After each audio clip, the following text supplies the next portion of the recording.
There's a city at the bottom of the Black Sea. Not a ruin, not scattered stones worn smooth by currents. An actual city. Streets intact. Houses standing. Wooden beams that should have rotted away 7,000 years ago, preserved perfectly in the lightless, oxygen-starved water 300 feet down. The fishing nets are still there, hanging where someone left them one morning, probably thinking they'd come back that afternoon. They never came back. Nobody came back, because in a span of time so short it barely registers in geological records, the entire world of these people was swallowed by the sea.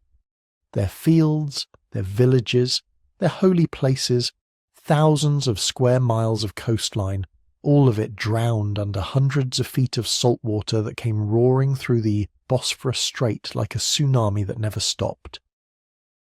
For decades, this was just a story, a legend, another version of the flood myth that appears in practically every ancient culture from Mesopotamia to the Americas. Noah and his ark, Gilgamesh and his boat, Deucalion and Pyrrha in Greek mythology, all describing the same thing, a catastrophic deluge that reshaped the world. Myths, that's what archaeologists called them. Poetic explanations for things ancient peoples didn't understand. Cultural memories mixed with religious symbolism. Then, in 1997, two marine geologists named William Ryan and Walter Pittman published a theory that changed everything. They proposed that around 5,600 BCE, something genuinely apocalyptic happened at the Black Sea. The Mediterranean, swollen with meltwater from retreating glaciers, finally breached the natural barrier at the Bosphorus. What followed was a flood of such magnitude it would have been visible from space. We're not talking about rising water levels over centuries. We're talking about a waterfall 200 times the volume of Niagara Falls, pouring into what was then a freshwater lake, raising sea levels by inches per day, drowning 60,000 square miles of inhabited coastline in less than a year. At first, the scientific community was skeptical. Sure, it was a compelling theory. Yes, the geological evidence supported a sudden flooding event. But proof, actual physical evidence of the civilizations that would have been destroyed, that was harder to find. Until they started looking beneath the waves. If you're using this to fall asleep, that's literally why I make it. So subscribe maybe, and tell me where you are and what time. I love checking comments. Tokyo at sunrise, Toronto at midnight, all listening to the same drowned cities. What they found down there defied expectations. The Black Sea's unique chemistry, its anoxic depths where almost no oxygen exists, created a time capsule unlike anything else on Earth. Wood doesn't rot. Metal doesn't corrode as quickly. Even organic materials that would normally disappear within decades have lasted for millennia. Ancient shipwrecks sit on the seafloor, with their masts still standing, their rigging still attached.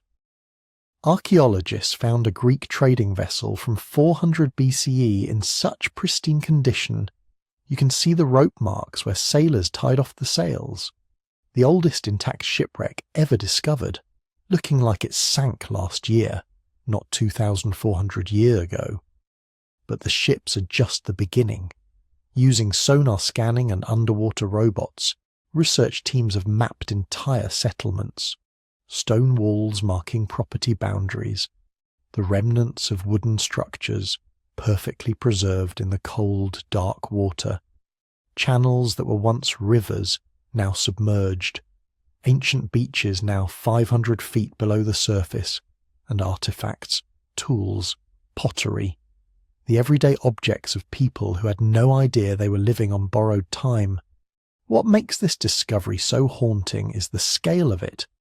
This wasn't a village. It wasn't even a region. It was an entire civilization's worth of coastal settlements, all drowned simultaneously. Hundreds of communities, maybe thousands, gone in less than a generation. Picture it. You're a farmer living on the shores of what you know as a freshwater lake. Maybe you've noticed the water tastes different lately. Maybe you've seen it creeping higher up the beach.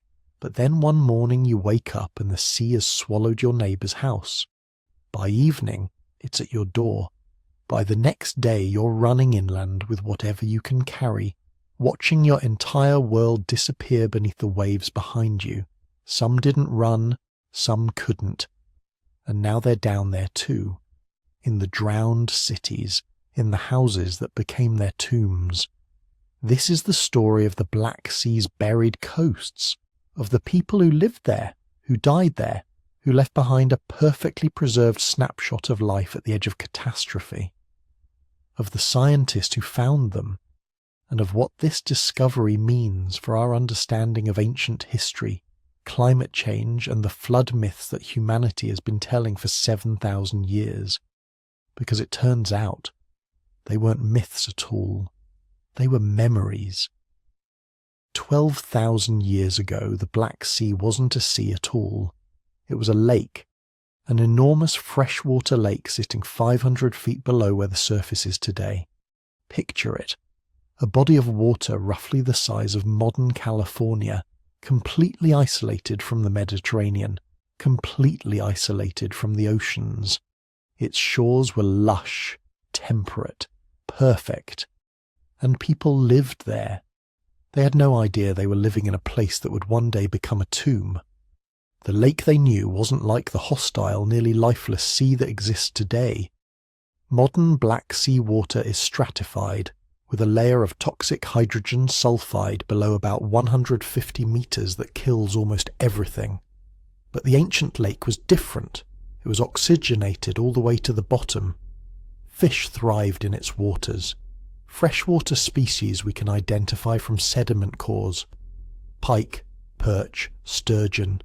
The kind of fish you could catch with simple nets and feed a family for days. The shores were even better. Because here's what matters about the end of the Ice Age. It wasn't just that glaciers melted and sea levels rose. The climate was transforming. Temperatures were stabilizing at levels that were actually ideal for human habitation. Not too hot, not too cold. The regions around this ancient lake experienced what we'd now call a Mediterranean climate. Warm summers, mild winters, reliable rainfall. This created something remarkable, an ecosystem that was basically a Neolithic paradise. The lake provided abundant fresh water, which sounds obvious, but think about what that meant. No salt contamination, no tidal fluctuations destroying settlements, just consistent drinkable water as far as the eye could see. The surrounding lands were covered in mixed forests, oak, beech, hornbeam. These weren't impenetrable jungles. They were open woodlands interspersed with meadows, perfect for both wild game and early agriculture, and people definitely noticed. Archaeological evidence from the regions that are now underwater shows clear signs of Neolithic settlement. Not just temporary camps, but permanent communities. We're talking about people who had made the revolutionary transition from nomadic hunter-gatherers to settled farmers. They were growing wheat and barley. They were domesticating animals, sheep, goats, probably cattle. They were building structures meant to last. The evidence comes from multiple sources. Sediment cores pulled from the Black Sea floor contain pollen signatures that tell us exactly what plants were growing around the ancient lake. The pollen doesn't lie. It shows cultivated grains appearing in the record around 9,000 years ago. It shows clearance of forests, probably for agriculture. It shows the unmistakable signature of human landscape modification. But the really compelling evidence comes from the ancient coastline itself. See, when the flood came and the lake level rose, it didn't just cover the old shores, it preserved them. Under hundreds of feet of water protected from erosion and weathering, those ancient beaches and coastal plains have remained remarkably intact. And when marine archaeologists finally figured out how to survey them properly in the late 20th century, they found something extraordinary. Structures. We're not talking about crude shelters. These were sophisticated buildings, stone foundations, post holes indicating wooden superstructures, storage pits for grain, hearths for cooking, all the markers of permanent settlement. Some sites show evidence of multiple occupation phases, meaning people lived there for generations, building, rebuilding, improving their homes over decades or centuries. The settlements weren't random either. They show systematic planning, houses clustered together for mutual protection, shared spaces that might have been communal work areas or gathering places, defensive positioning on high ground overlooking the lake. These people were thinking long-term. They were creating communities, not just surviving day to day, and they were thriving. The combination of lake fishing, agricultural production, and hunting in the surrounding forests created an economic system that could support relatively large populations. We can estimate from settlement patterns that some communities might have numbered in the hundreds. That's huge for the Neolithic period. Most contemporary settlements elsewhere were tiny, maybe 20 or 30 people. But the ancient Black Sea shores had resources to spare. The fishing alone would have been extraordinary. Modern fisheries in freshwater lakes show that well-managed stocks can provide enormous yields. The ancient lake, with no industrial pollution and abundant food sources for fish, would have been incredibly productive. Seasonal fish runs, probably spawning migrations up the rivers that fed the lake, would have provided predictable surges of food that communities could harvest and preserve. They developed the technology to exploit this abundance. Archaeological sites yield fishing equipment, bone hooks, stone weights for nets, harpoon points. This wasn't casual fishing. This was systematic resource extraction. They understood fish behavior, seasonal patterns, migration routes. They were proto-marine biologists, learning through observation and experience how to maximize their catch. The agricultural component was equally sophisticated. By 8,000 years ago, the communities around the ancient Black Sea had fully domesticated versions of wheat, barley, and probably several legumes. This wasn't just planting wild seeds and hoping for the best. This was selective breeding, choosing the best plants year after year until they created crops that were more productive and easier to harvest than anything found in nature. They had pottery too, ceramic vessels for storage, cooking, serving food. Some fragments recovered from sites show decorative patterns, suggesting these weren't just functional objects but expressions of cultural identity. Different communities developed distinctive styles, ways of decorating their pottery that identified them as belonging to specific groups. This tells us something profound. These people had moved beyond subsistence. They had surplus time and resources to invest in art, in cultural expression, in activities that didn't directly contribute to survival. That's the definition of civilization beginning. When a society produces more than it needs just to stay alive, it can start developing culture, technology, specialized knowledge. The geography of their world was remarkable in another way. The ancient lake was completely enclosed by land. To the south, a narrow land bridge separated it from the Sea of Marmara and ultimately the Mediterranean. This wasn't a massive mountain range. Geological surveys show it was probably only 300 to 400 feet higher than the lake surface, a strip of rocky, hilly terrain maybe 100 miles wide at its narrowest point. On one side, the freshwater lake. On the other side, the Sea of Marmara, connected to the Mediterranean, rising as global sea levels climbed steadily upward as the great ice sheets melted. The people living on the lake shores had no idea this barrier existed in any meaningful way. Why would they? It had been there for thousands of years. It seemed permanent, eternal, as fixed as the mountains in the distance. But it wasn't. The Ice Age was ending, and that changed everything. For about 10,000 years after the glaciers began retreating, global sea levels rose steadily. Not quickly enough to notice in a human lifetime, but inexorably. Inches per decade, feet per century. The Mediterranean rose, the Sea of Marmara rose, and the ancient lake just sat there, trapped behind its land barrier, 500 feet below. The people living on those shores had no frame of reference for what was coming. They might have noticed the lake level fluctuating with rainfall patterns. Wetter years would raise it slightly, droughts would lower it. But these were small variations, maybe a few feet at most. Nothing that threatened their communities, nothing that suggested catastrophe. Daily life followed seasonal rhythms. Spring would bring planting season, farmers preparing fields, selecting seeds from the previous year's harvest, carefully planting in patterns that maximized yield. Summer meant tending crops, fishing in the lake, hunting in the forests.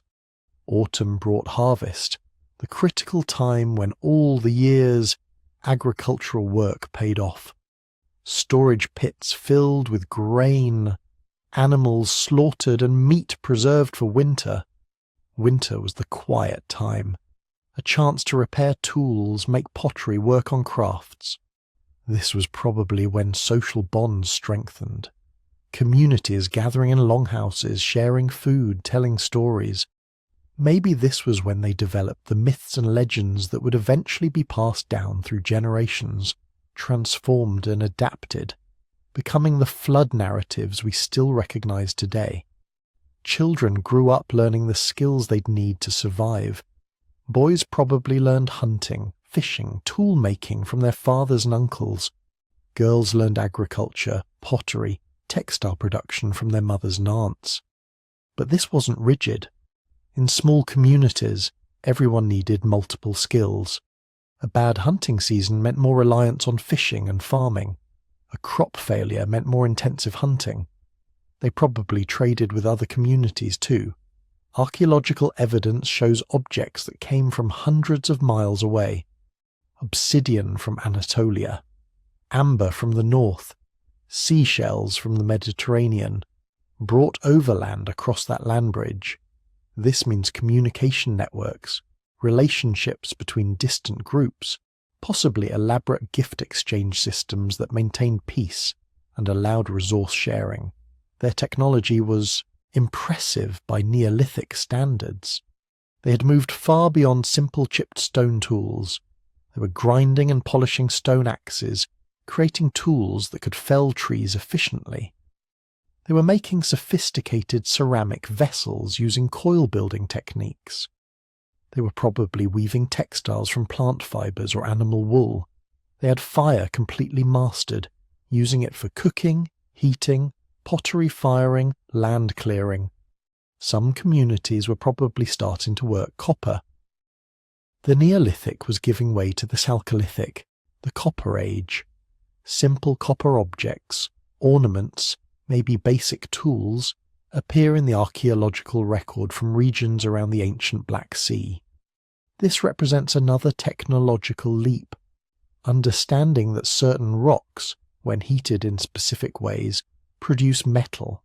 That metal can be shaped. That shaped metal has properties different from stone or bone. They were on the verge of something. Another 1,000 years and their descendants might have developed bronze working, writing, the full package of early civilization. The region had everything necessary: agricultural surplus, trade networks, technological sophistication, growing populations, all the ingredients for the rise of complex societies. But they never got the chance, because while they lived their lives planting crops, raising children, building homes meant to last for generations, something was happening far to the south. The Mediterranean was rising, the Sea of Marmara was rising, and the land bridge holding back countless cubic miles of salt water was beginning to fail. Geological studies of the barrier region show it was probably limestone and sedimentary rock, strong enough under normal conditions but vulnerable to erosion. As sea levels rose on the Mediterranean side, water began finding weaknesses, tiny cracks, underground channels. Every year, a little more water seeped through. Every decade, the erosion accelerated slightly. the people on the lake shores noticed nothing. Maybe water levels in the lake rose slightly during wet periods, but nothing dramatic. Nothing that suggested their entire world was about to be destroyed. They kept farming, kept fishing, kept building their homes and raising their families. They had no idea they were living on borrowed time. No way to know that within a few years, maybe a few decades, the land bridge would fail catastrophically and their paradise would become a drowning basin. No way to understand that they were creating the archaeological evidence that would, 10,000 years later, help us understand what happened when the ancient world drowned. They were just living, doing what humans do, building communities, raising children, trying to create something lasting in a world they thought was stable and predictable. A world that was about to prove them devastatingly wrong. Picture a ridge of land stretching across what is now the Bosphorus Strait. It's 5,600 BCE, give or take a century. For thousands of years, this natural dam has held back the Mediterranean Sea, protecting a vast freshwater lake to the north. The lake, what we now call the Black Sea, sits about 500 feet lower than the ocean beyond the ridge, maybe more. Nobody's standing there with surveying equipment, but the geological record is clear. There's a massive difference in elevation, and it's been stable for a very long time. Then something changes. It could have started with earthquakes. The region is tectonically active, always has been. Stress builds up along fault lines as continental plates grind against each other. Maybe there was a major quake, or a series of them, weakening the rock and soil that form the barrier. Or perhaps it was simpler than that. Maybe thousands of years of erosion finally wore the barrier thin enough that water started seeping through. A trickle at first, barely noticeable, then more. The Mediterranean was higher, so it wanted to flow downhill. Basic physics. But once it started, there was no stopping it. The first breach was probably small, maybe just a stream, something you could jump across. But water is patient and relentless. It carves, it erodes, it finds every weakness. That stream would have begun cutting into the land barrier, carrying away soil and rock, widening the channel hour by hour. As the channel grew, more water could flow through. As more water flowed, the erosion accelerated. Positive feedback loop, the kind that ends in catastrophe. Within days, maybe hours, that small stream became a torrent, then a cascade, then something that has no comparison in human experience except maybe the worst imaginable nightmare. The geological evidence suggests the water was flowing through at a rate equivalent to 200 Niagara Falls. Let that sink in for a moment. Not one Niagara Falls, 200, all pouring through a channel that was being carved wider and deeper with every passing hour. The noise alone would have been apocalyptic, a constant thunder that you could hear for hundreds of miles. The ground would have shaken. The air would have been filled with mist and spray, creating permanent rainbows over the catastrophe. And this wasn't over in a day or a week. This went on for months, maybe years. Some estimates suggest the Mediterranean poured into the Black Sea basin for 2 years straight before the water levels finally equalized. Now think about what's happening to the freshwater lake during this time. It's rising, fast.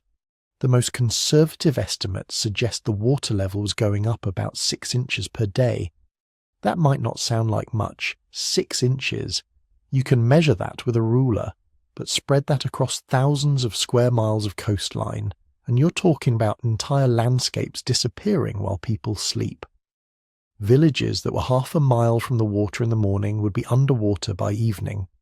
Fertile valleys where families had farmed for generations would vanish in a week, 6 inches per day, every single day, for months or years.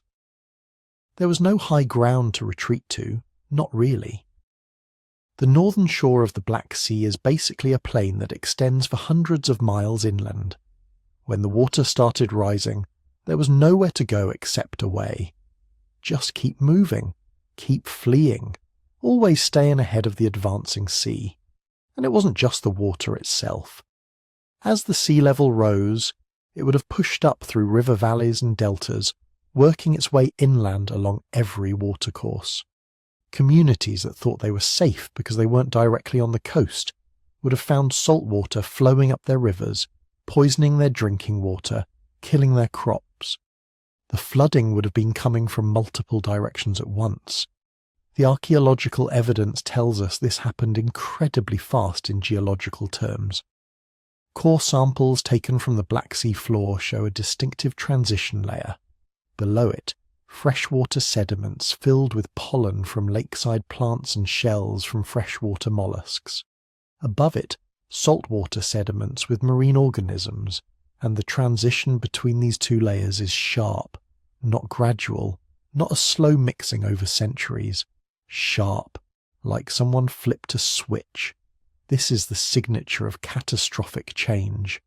Researchers have mapped ancient river valleys on the Black Sea floor, channels that were carved when the basin was a lake, and the rivers flowed into it at a much lower elevation. These valleys end abruptly at what was once the coastline, then continue as underwater canyons cutting across the continental shelf. The preservation is remarkable. After 7,600 years underwater, you can still see the topography of the drowned landscape.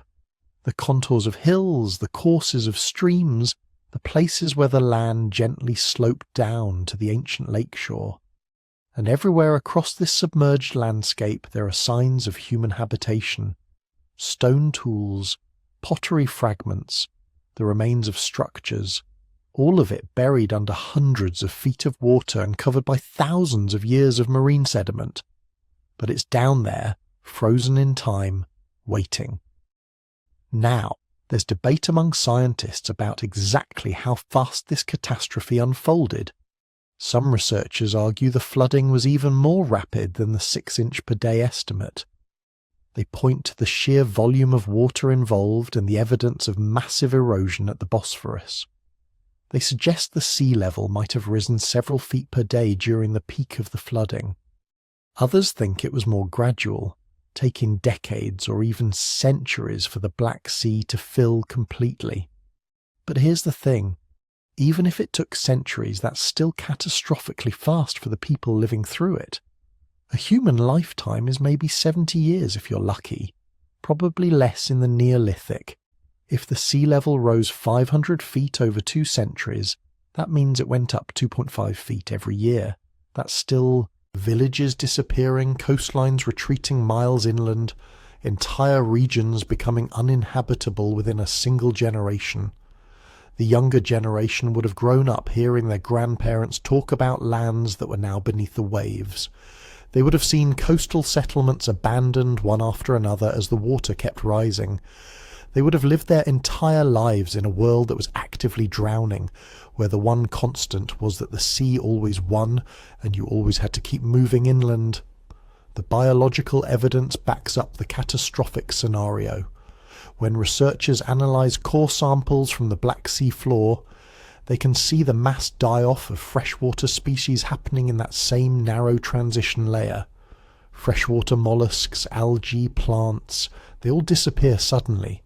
And just as suddenly they're replaced by saltwater species, but not local species that gradually adapted. These are Mediterranean organisms, invaders that came pouring in with the flood, colonising a new sea that had been carved out of an ancient lake. The chemical signature is just as dramatic. Freshwater and saltwater have different ratios of oxygen isotopes.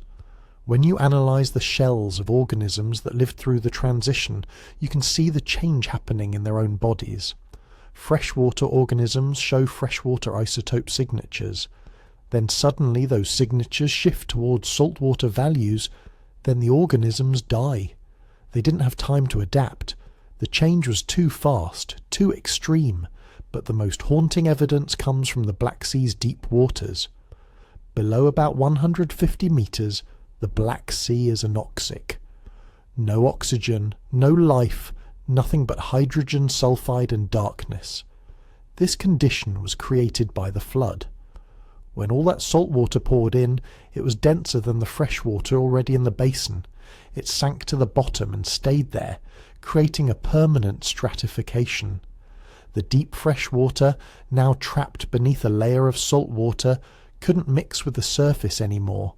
It couldn't be replenished with oxygen. Over time, it became a dead zone, a toxic layer that has persisted for 7,600 years.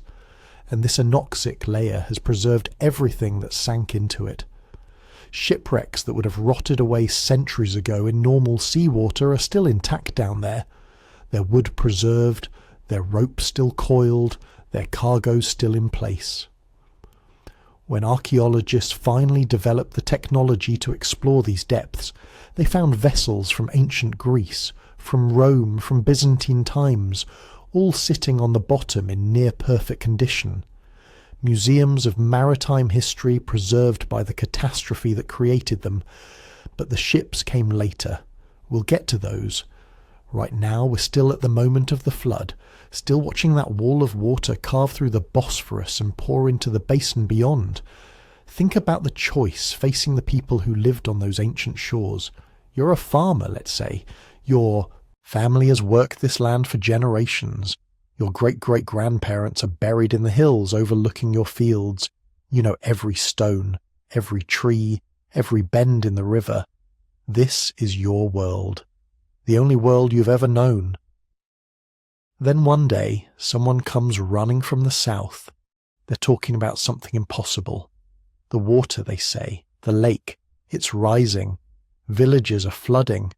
People are fleeing north. You don't believe it at first.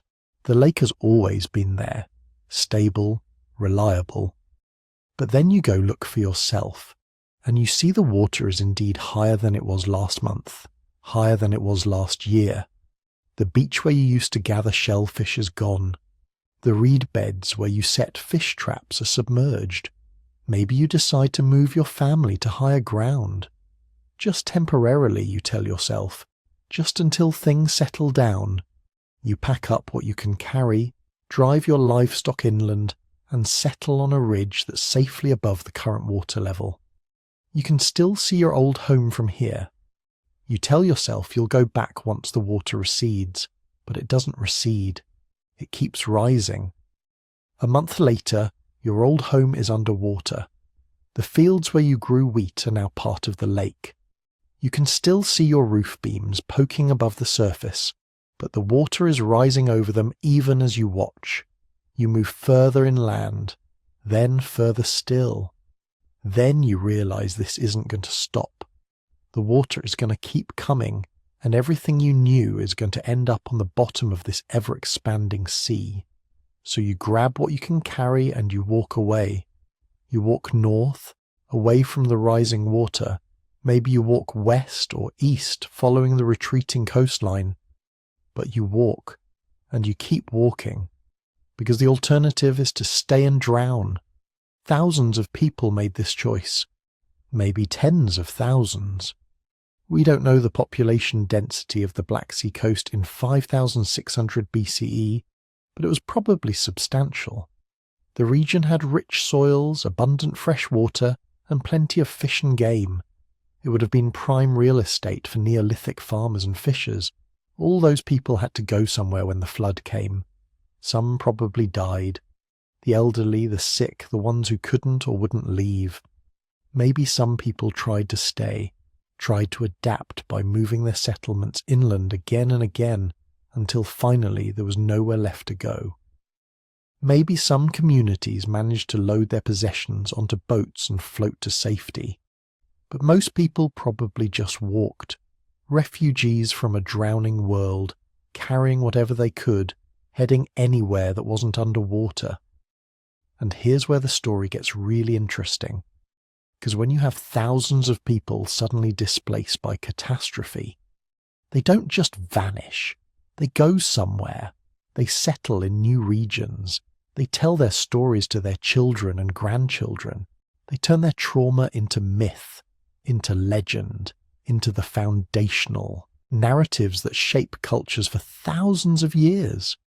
There are flood stories scattered across the ancient world. The Epic of Gilgamesh from Mesopotamia describes a flood that covered the earth, sent by the gods to destroy humanity. The biblical story of Noah tells almost the same tale. The Greeks had Deucalion, who survived a flood sent by Zeus. The Hindus have Manu.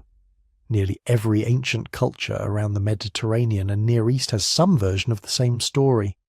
A great flood, divine anger, a few survivors who rebuild civilization afterward. For a long time, scholars thought these were just myths, universal stories that humans tell to explain natural disasters, to make sense of the frightening power of nature. But what if they weren't just myths? What if they were memories? The Black Sea flood happened at exactly the right time to have influenced these stories. 5600 BCE is right at the dawn of civilization in the Near East. Within a few centuries of the flood, we start seeing the development of complex societies in Mesopotamia. Writing, cities, organized religion, all emerging in a relatively short period, and all carrying stories of a great flood that destroyed the world before. Could refugees from the Black Sea flood have carried their stories south into Mesopotamia? Could the trauma of watching your entire world drown have been so profound that it echoed through thousands of years of oral tradition before finally being written down in texts like Gilgamesh? The timing works, the geography works, the details, the specifics about the water rising and covering the land, about people fleeing in boats, about the old world being destroyed and a new world beginning afterward, all of it matches what we know about the Black Sea event. But there's a problem, a significant one. Not all scientists agree the flood was catastrophic enough to generate these myths. Some argue the sea level rise was gradual, that people had plenty of time to adapt and relocate.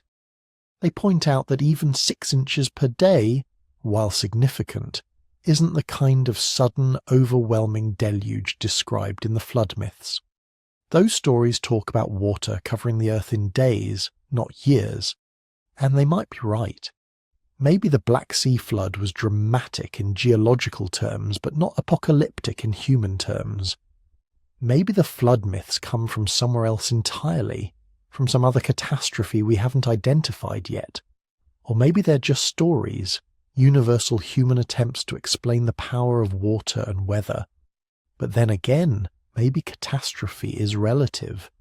If you're a Neolithic farmer watching your ancestral land slowly but inexorably disappear beneath rising water, watching your community fragment as families flee in different directions, watching everything you knew and loved vanish beneath the waves, does it matter if it took months or years instead of days? The world still ended. Your world, anyway. And that's the kind of trauma that gets remembered, that gets passed down, that becomes myth. The Black Sea remembers, the sediments remember, the drowned valleys remember, and somewhere in the darkness, hundreds of feet below the surface, the remains of those ancient communities are still waiting to tell us what really happened, waiting to confirm or refute the theories, waiting to show us what it was like when the Mediterranean broke through and the world drowned. But we're getting ahead of ourselves. Before we can understand what's down there, we need to talk about how we found it in the first place, how modern scientists, using technology that would seem like magic to those Neolithic refugees, finally located the evidence of the catastrophe, how they mapped the drowned coastlines and discovered the preserved settlements, how they confirmed that yes, something extraordinary happened here, something that changed the course of human history. That story begins decades ago, with curious researchers, sophisticated equipment, and a sea full of secrets. For thousands of years, nobody knew. The Black Sea kept its secrets buried under hundreds of feet of dark, lifeless water. Fishermen pulled their nets through the surface layers. Ships crossed the sea on ancient trade routes. Coastal cities rose and fell along its modern shores. And all the while, just a few hundred meters down, An entire lost world waited in perfect preservation, frozen in time, hidden in darkness, waiting for someone to develop the technology to find it. That someone was Robert Ballard. You probably know him as the guy who found the Titanic in 1985. But in 1999, Ballard turned his attention to something potentially more significant. Not a sunken ship, but an entire drowned civilization. He'd read the theories about the Black Sea catastrophe, the idea that 7,600 years ago a massive flood had transformed the sea from a freshwater lake into a saltwater abyss. Most underwater archaeologists thought searching for evidence was pointless. The Black Sea was too deep, too dark, too difficult to explore. Any settlements that might have existed would have been destroyed by currents, buried under sediment, or eroded away by centuries of saltwater exposure. Ballard disagreed. He knew something most archaeologists didn't, something that would change everything. The Black Sea was unlike any other body of water on Earth. Below about 150 meters depth, there is no oxygen. None. Zero. The water is completely anoxic, saturated with hydrogen sulfide from bacterial decomposition. Nothing can live down there. No fish, no crabs, no boring mollusks that eat through wooden ships. Most importantly, no bacteria capable of decomposing organic materials. This meant anything that sank below that 150-meter threshold would be preserved. Not just preserved like objects in other shipwrecks, slowly deteriorating over centuries. Perfectly preserved. Wood that should have rotted away, thousands of years ago still intact. Rope and fabric undisturbed. Tools lying exactly where they were dropped. If there were ancient settlements down there, they wouldn't just be ruins. They would be time capsules, frozen moments from the moment the flood hit. Ballard assembled an expedition team and headed to the Turkish coast in September 1999. They brought advanced deep-sea sonar mapping equipment, robotic submersibles equipped with cameras and sampling arms, and most crucially, technology developed for deep-sea oil exploration that could create three-dimensional maps of the seafloor. They didn't just want to find random artifacts. They wanted to map the entire drowned landscape to see what the world looked like before the flood. The first thing they discovered was the ancient coastline itself. Running the sonar back and forth across a grid pattern, they watched as the computer slowly assembled an image of what lay beneath. And there it was, a clear geological boundary about 150 meters down, marking the transition between the old freshwater lake and the modern saltwater sea. This was the shoreline where people had lived 7,600 years ago, the edge of the world before the Mediterranean broke through. But that was just the beginning. As they continued mapping, following the ancient coastline, they found something that made everyone on the research vessel stop and stare at the monitors. A river valley. Not just any river valley, but an enormous ancient river system that had once drained into the freshwater lake. You could see everything. The main channel winding across what was now the seafloor, tributary streams branching off, even the natural terraces where sediment had built up over thousands of years before the flood. This is where people would have lived. River valleys meant fresh water, fertile soil, fish, transportation routes.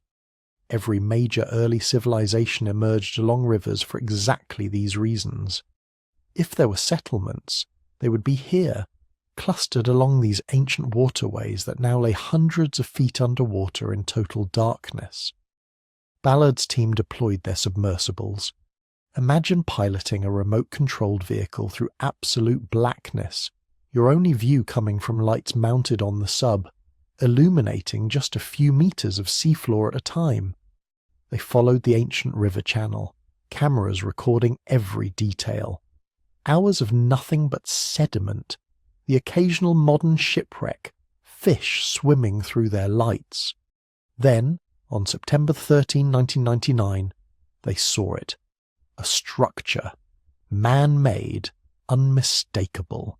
Carefully cut beams arranged at right angles. Notches carved to fit other pieces of wood that had long since shifted position. It was a building, or what remained of one, collapsed but preserved. The wood was still solid, not petrified, not decomposed, just old. 7,600 years old, resting on the seafloor exactly where it had stood when the flood came. The discovery sent shockwaves through the archaeological community. This wasn't supposed to be possible. Wood doesn't survive that long underwater. Except here, in the anoxic depths of the Black Sea, it did. The submersible's robotic arms carefully collected samples. Carbon dating would later confirm what Ballard already suspected. This structure dated to approximately 5,500 BCE, right around the time the flood would have occurred. But one structure could be a fluke, an outlier. They needed more evidence. Over the following weeks, Ballard's team discovered multiple sites along the ancient coastline, worked stone that clearly showed human tool marks, ceramic fragments that had once been pottery, storage vessels, cooking implements.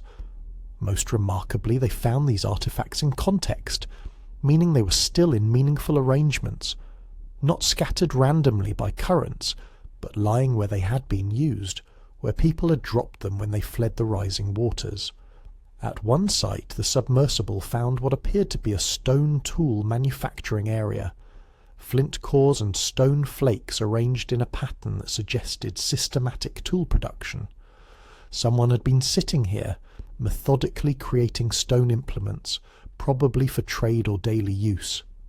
Then the water came, and they abandoned everything. The site had remained undisturbed for 76 centuries. The technology that made these discoveries possible represents a revolution in underwater archaeology. Traditional diving is impossible at these depths. Humans can't survive the pressure, the darkness, the toxic hydrogen sulfide. Even modern submarines struggle with the conditions. Everything has to be done with remotely operated vehicles, ROVs, guided by technicians watching video feeds from the surface. The ROVs used in Black Sea exploration are marvels of engineering. They're equipped with high-definition cameras that can see in near-total darkness, sonar systems that map the seafloor in 3 dimensions, and robotic arms precise enough to collect tiny artifacts without disturbing the surrounding context. They can stay down for days at a time, powered and controlled through cables connecting them to the surface ship. But even with this technology, the work is incredibly challenging. You're working blind, essentially. The ROV pilots are looking at screens, trying to interpret what they're seeing through murky water in artificial light. Distance and size are difficult to judge. Objects that look small might be huge, or vice versa. And you're doing all this while the research vessel fights currents and waves on the surface, causing the ROV to drift and sway unpredictably. The pressure at these depths is crushing, literally. At 150 meters, the pressure is about 16 times atmospheric pressure at sea level. Equipment failures are common.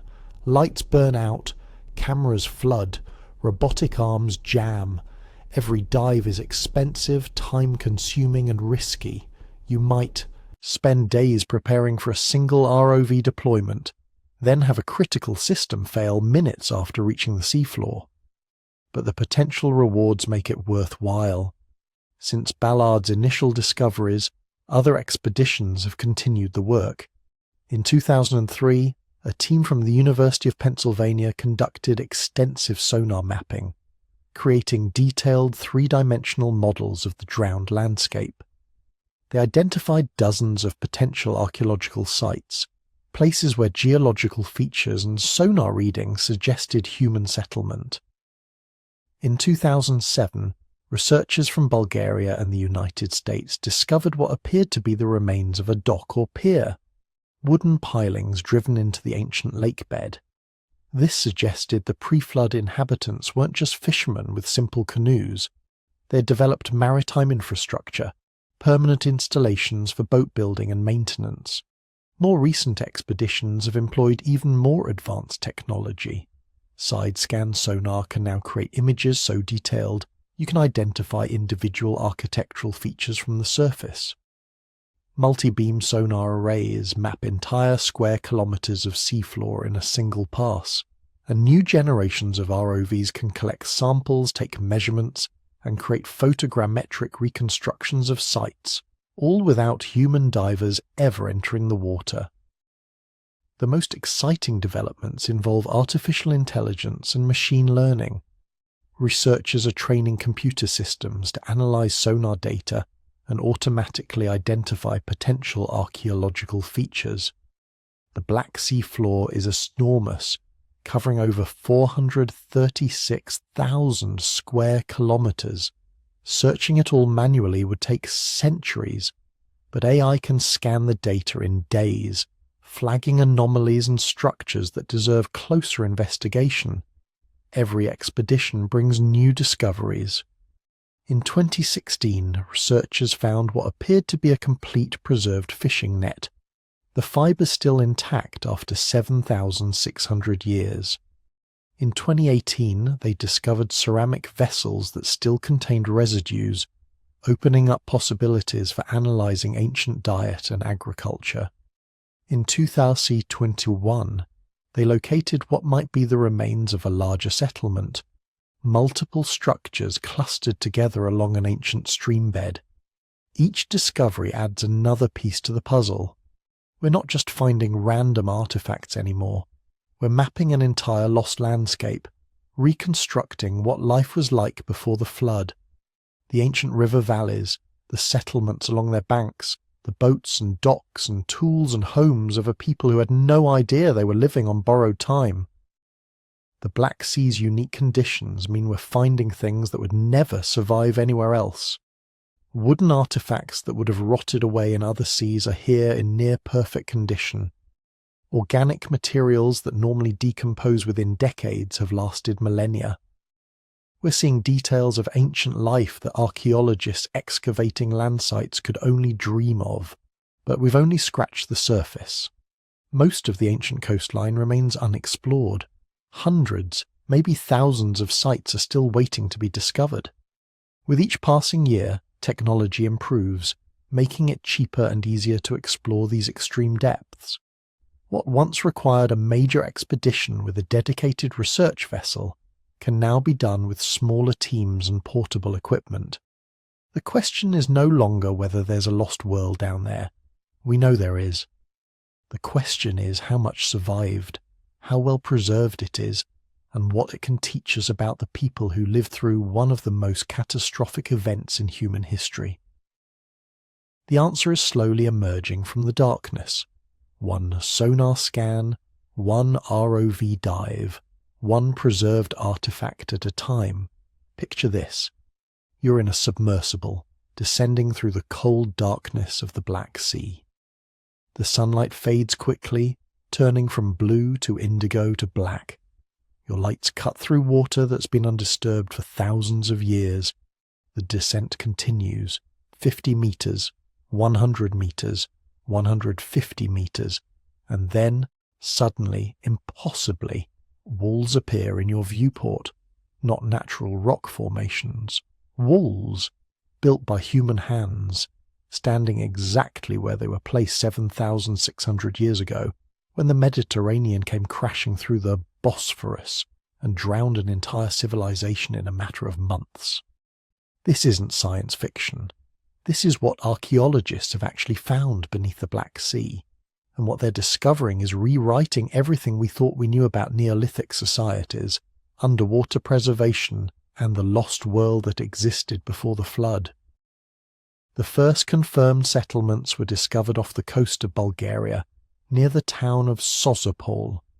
Not just scattered artifacts or isolated structures, but actual settlement complexes.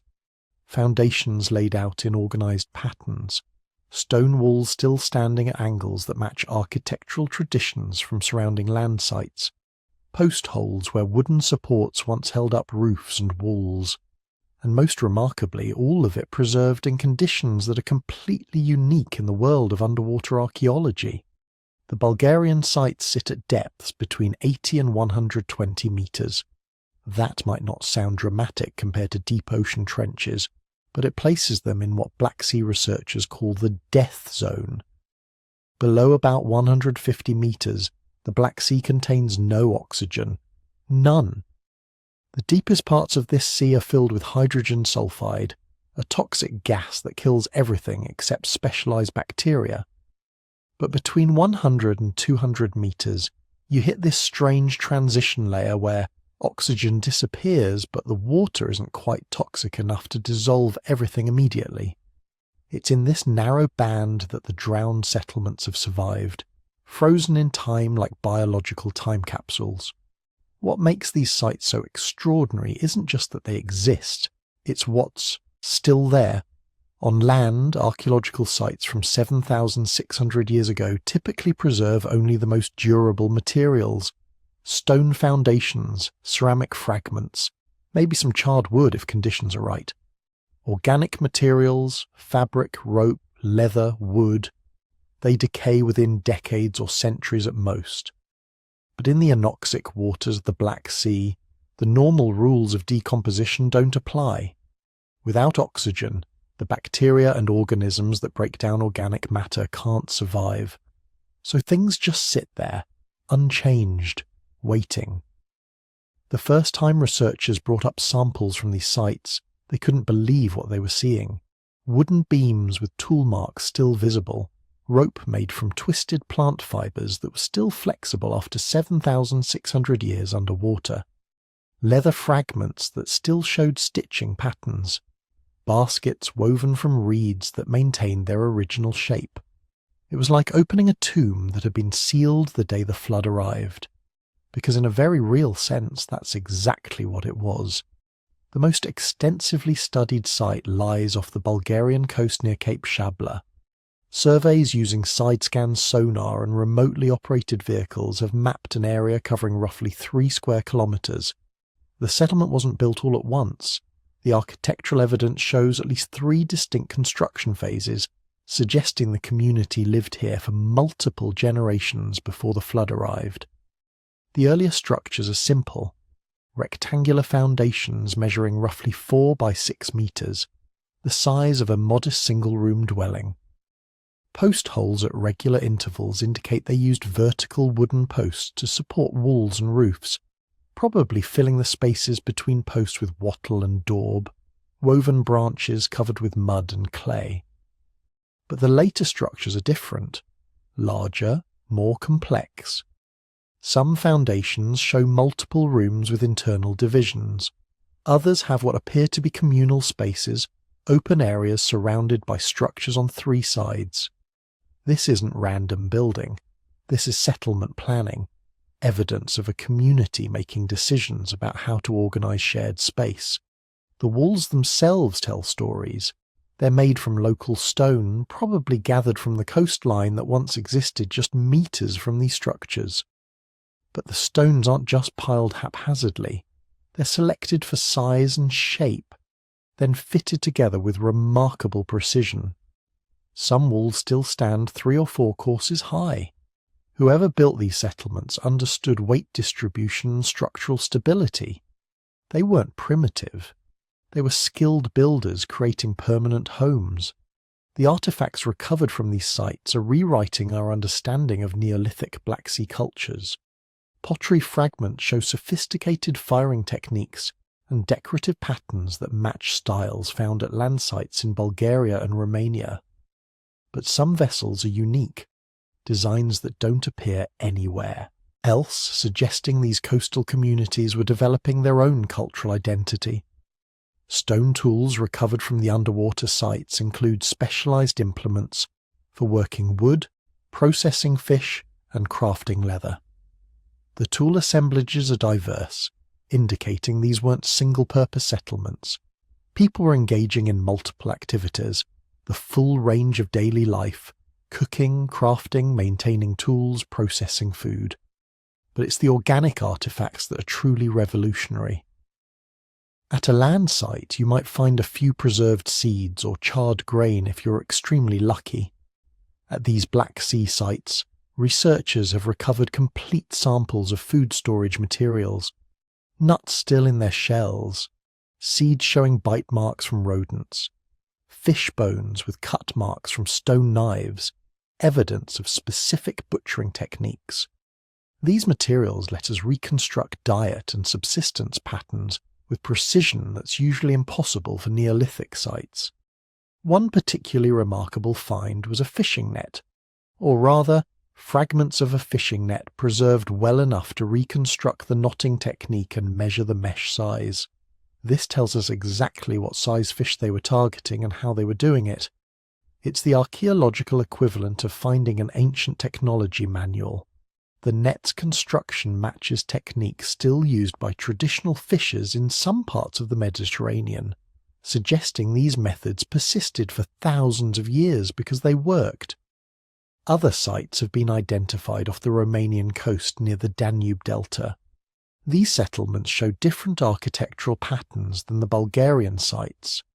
Instead of rectangular structures arranged in loose clusters, the Romanian sites have more linear arrangements, buildings positioned along what were probably the banks of ancient river channels. This makes sense. Before the flood, the Danube would have emptied into the Black Sea lake system through a series of distributary channels.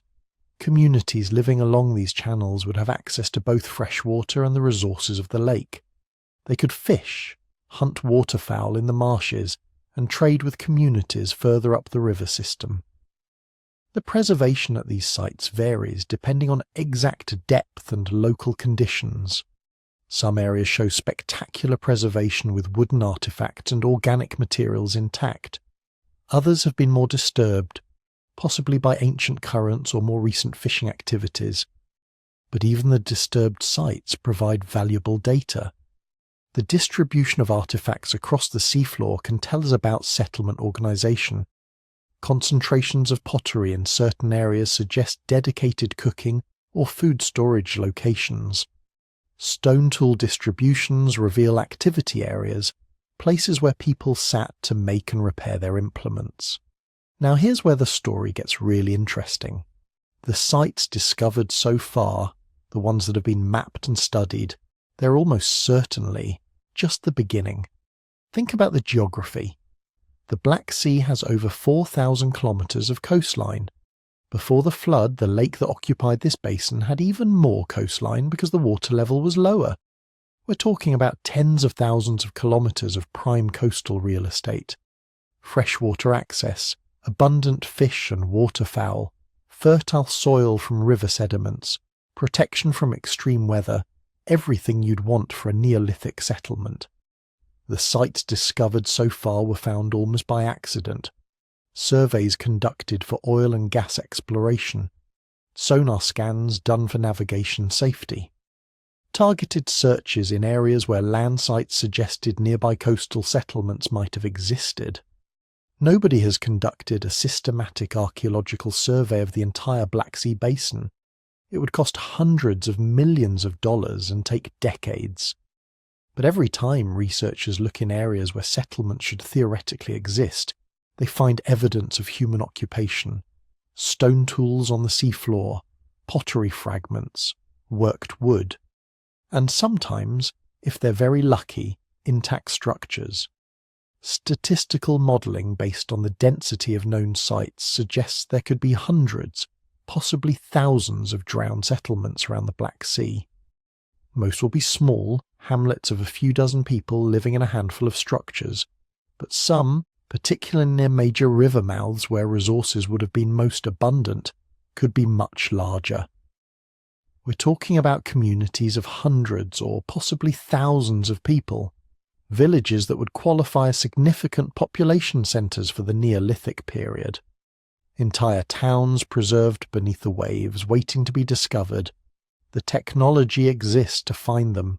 High-resolution multi-beam sonar can create detailed maps of the seafloor showing individual structures. Autonomous underwater vehicles can cover vast areas, photographing the bottom in high definition and building 3D models of sites.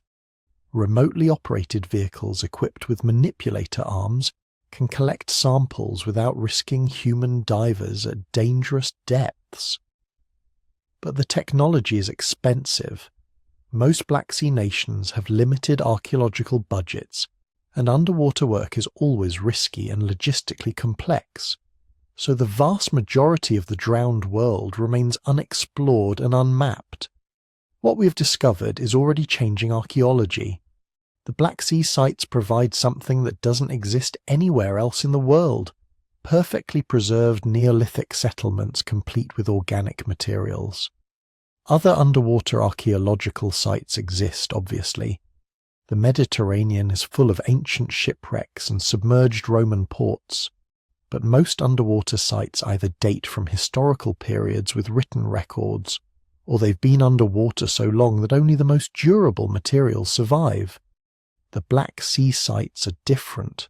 They're old enough to represent a period we know very little about, the Neolithic transition, when humans first started building permanent settlements. But they're young enough that the flood which drowned them is within the range of historical memory, possibly even the origin of flood myths that appear in multiple ancient cultures. And the preservation is simply unmatched. Researchers comparing Black Sea artifacts to similar materials from other underwater sites describe the difference as shocking. A wooden artifact from a Mediterranean wreck might show the basic shape and some surface details. The same artifact from the Black Sea looks like it was submerged yesterday. Tool marks are crisp, wood grain patterns are visible, even paint or dye residues sometimes survive. It's preservation quality that approaches what you'd find in permanently frozen archaeological sites in the Arctic, except these sites are accessible year-round and don't require specialised cold weather equipment. What this means is that we're learning things about Neolithic life that would be impossible to discover any other way. The layout of settlements tells us about social organisation. Were houses all roughly the same size, suggesting an egalitarian society? Or are some structures significantly larger and better built, indicating social hierarchy? The Black Sea sites show both patterns. Some settlements appear egalitarian with similar-sized structures arranged informally. Others show clear evidence of central planning and differentiation between structures. This suggests we're looking at a complex, regionally diverse culture, not a single homogeneous Neolithic society. The artifacts tell us about trade networks. Obsidian blades found at coastal sites came from sources in Anatolia, hundreds of kilometers away. Certain pottery styles show influences from multiple regional traditions. These weren't isolated communities. They were part of extensive trade and communication networks linking populations across the entire Black Sea basin. When the flood came, it didn't just destroy individual settlements. It severed trade routes, disrupted kinship networks, and fractured what had been an integrated regional culture. The survivors scattered, carrying with them memories of the world that drowned. Memories that would eventually transform into the flood myths we still tell today. But for now, most of that drowned world remains hidden. Somewhere beneath the dark waters, larger settlements wait to be discovered. Maybe complete village complexes with dozens of structures. Maybe even fortified sites with defensive walls. If Neolithic Black Sea societies had developed the social complexity to engage in organised warfare, maybe ceremonial centres or burial grounds that could tell us about their religious beliefs and social rituals. The technology to find these sites exists. The historical importance is beyond question. All that's missing is the funding, political will, and international cooperation necessary to mount systematic exploration of one of the world's largest and least explored archaeological landscapes. Until then, researchers work with what they can access, mapping sites near shore, collecting artifacts when funding allows, building 3D models and creating databases, waiting for the day when we finally have the resources to truly explore the drowned world and discover what other secrets lie preserved in the Black Sea's anoxic depths. Here's what we know for certain. When the Mediterranean came crashing through the Bosphorus around 5600 BCE, it didn't flood an empty wilderness. It drowned a civilization. Not in the modern sense, with cities and writing and organized government, but a thriving, sophisticated culture of people who had already figured out something that would change human history forever. They had learned to farm. The archaeological evidence comes from what the water couldn't destroy. Sites just beyond the flood zone, settlements that survived on higher ground, showing us exactly what kind of world existed before the deluge.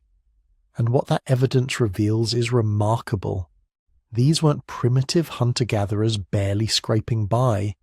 These were agriculturalists, animal herders, pottery makers, people who had made the transition that archaeologists call the Neolithic revolution. The shift from hunting and gathering to producing food, from following wild animals to keeping domestic ones, from temporary camps to permanent villages, but they weren't doing it the way you might expect. See, when we think about the birth of agriculture, we usually think about Mesopotamia, the Fertile Crescent, those famous sites in modern Iraq and Syria, where farming first emerged around 10,000 BCE. And that's accurate, that's where it started. But by the time the Black Sea flooded, farming had been spreading for 4,000 years, moving north and west, adapting to new climates and new environments. The people living around that freshwater lake were part of this agricultural revolution's second wave. They had taken technologies developed in the Near East and modified them for the cooler, wetter conditions of the Black Sea basin. The evidence shows up in multiple ways. First, there's the pottery, settlements around the perimeter of the ancient lake, sites that are now dozens of miles inland from the modern coast, have yielded thousands of pottery fragments. Not crude experimental ceramics, but sophisticated vessels with standardized forms and decorative patterns. Storage jars for grain, cooking pots designed for specific purposes, serving dishes that suggest formal meals and social gatherings. This is the signature of settled life. You don't make heavy pottery if you're constantly moving. You make it when you have a permanent home and need to store the surplus from your fields. Then there's the animal bones. Archaeological excavations show a dramatic shift in the species present at these sites. Wild game becomes less common. Domestic animals, cattle, sheep, goats, pigs, start dominating the assemblages, and not just any animals. The bones show the telltale signs of selective breeding, animals that had been managed by humans for generations, smaller, more docile, with different proportions than their wild ancestors. These people weren't just hunting whatever they could find. They were maintaining herds, protecting them from predators, probably moving them between pastures seasonally. They had become pastoralists. Most importantly, there are the plant remains. Carbonized seeds recovered from hearths and storage pits tell the real story. Cultivated wheat and barley varieties that don't exist in the wild. Lentils and peas that had been selected for larger size and easier harvesting. Flax for making linen. These weren't wild plants that people had gathered. These were crops, domesticated species that required planting, tending and harvesting. Agriculture, genuine food production, had arrived at the Black Sea. But here's where it gets really interesting. These people weren't just copying what farmers in Mesopotamia were doing. They were innovating, adapting, creating their own agricultural systems suited to their specific environment. The Black Sea basin before the flood was cooler and wetter than the Near East. Different soils, different rainfall patterns, different growing seasons. The crops and techniques that worked in Syria or Turkey had to be modified, and the archaeological evidence shows they were remarkably successful at it. Sites around the ancient lake show evidence of sophisticated water management, irrigation channels, drainage ditches, probably systems for capturing and storing rainfall. They had figured out how to make agriculture work in an environment that wasn't naturally suited to the crops they were growing.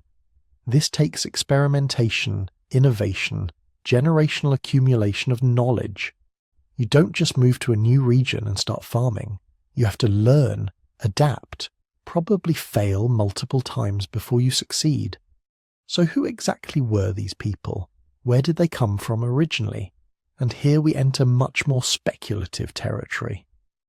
Because unlike their tools and pottery and animal bones, the people themselves didn't leave direct evidence. No written records, obviously. No monumental architecture that could definitively link them to known cultures. Just the material traces of their daily lives and some tantalizing clues from linguistics and genetics. The linguistic evidence is particularly intriguing.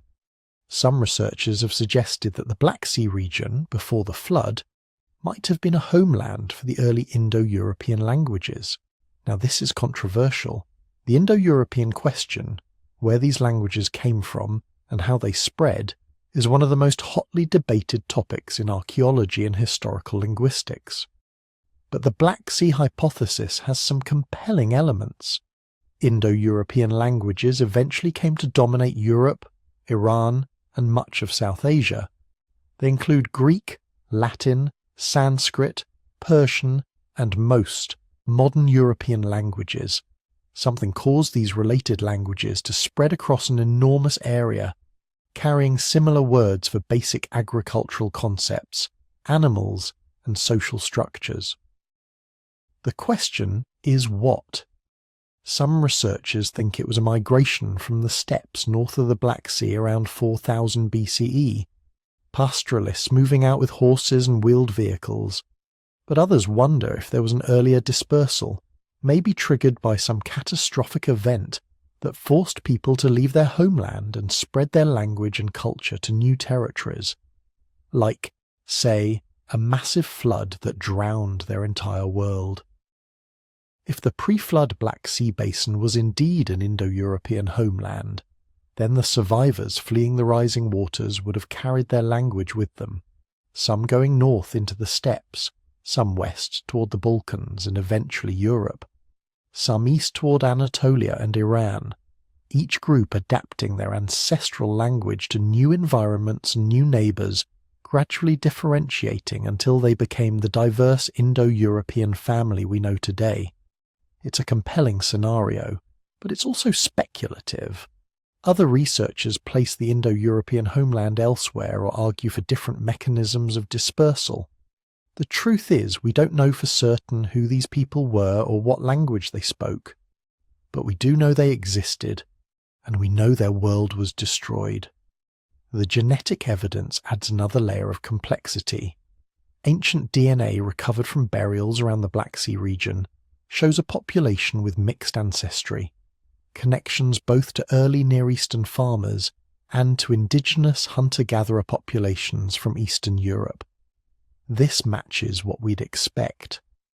As agriculture spread north from its origins in Mesopotamia, farmers intermarried with local populations, creating new genetic and cultural combinations. The people around the Black Sea weren't a pure population transplanted from elsewhere. They were a blend, a synthesis of different ancestral groups who had come together in this fertile basin and created something new. But then their world ended, and those survivors, the ones who escaped the rising waters, they had to go somewhere. They had to rebuild. And this is where the flood might have changed history in ways we're only beginning to understand. Imagine you're one of those survivors. You've spent your entire life in a valley that offered everything: fertile soil, abundant water, good grazing for your animals, rivers full of fish. Then over the course of weeks or months it all disappears under salt water. Your fields are drowned. Your village is under water. Your ancestors' graves are lost beneath the waves. Everything you knew is gone.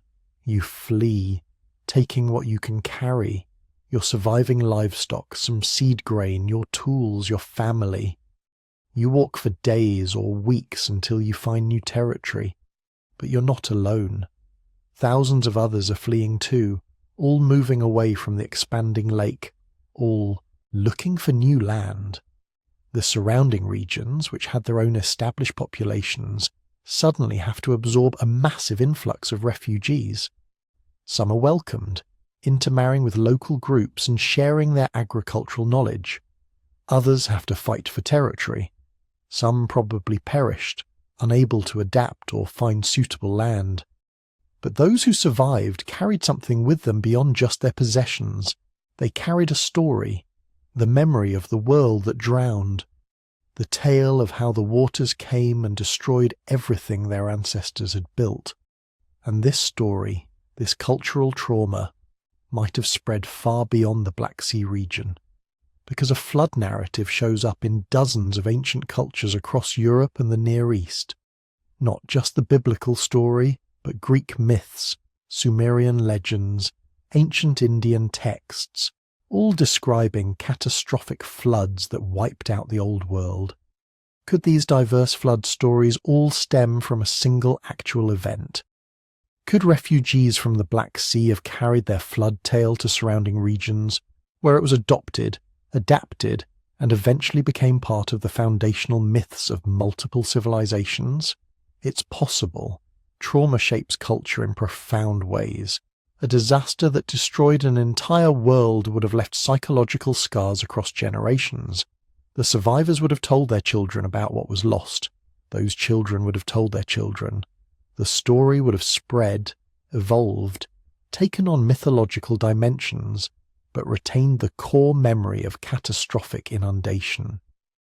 The archaeological evidence shows clear disruption in settlement patterns across southeastern Europe around the time of the flood.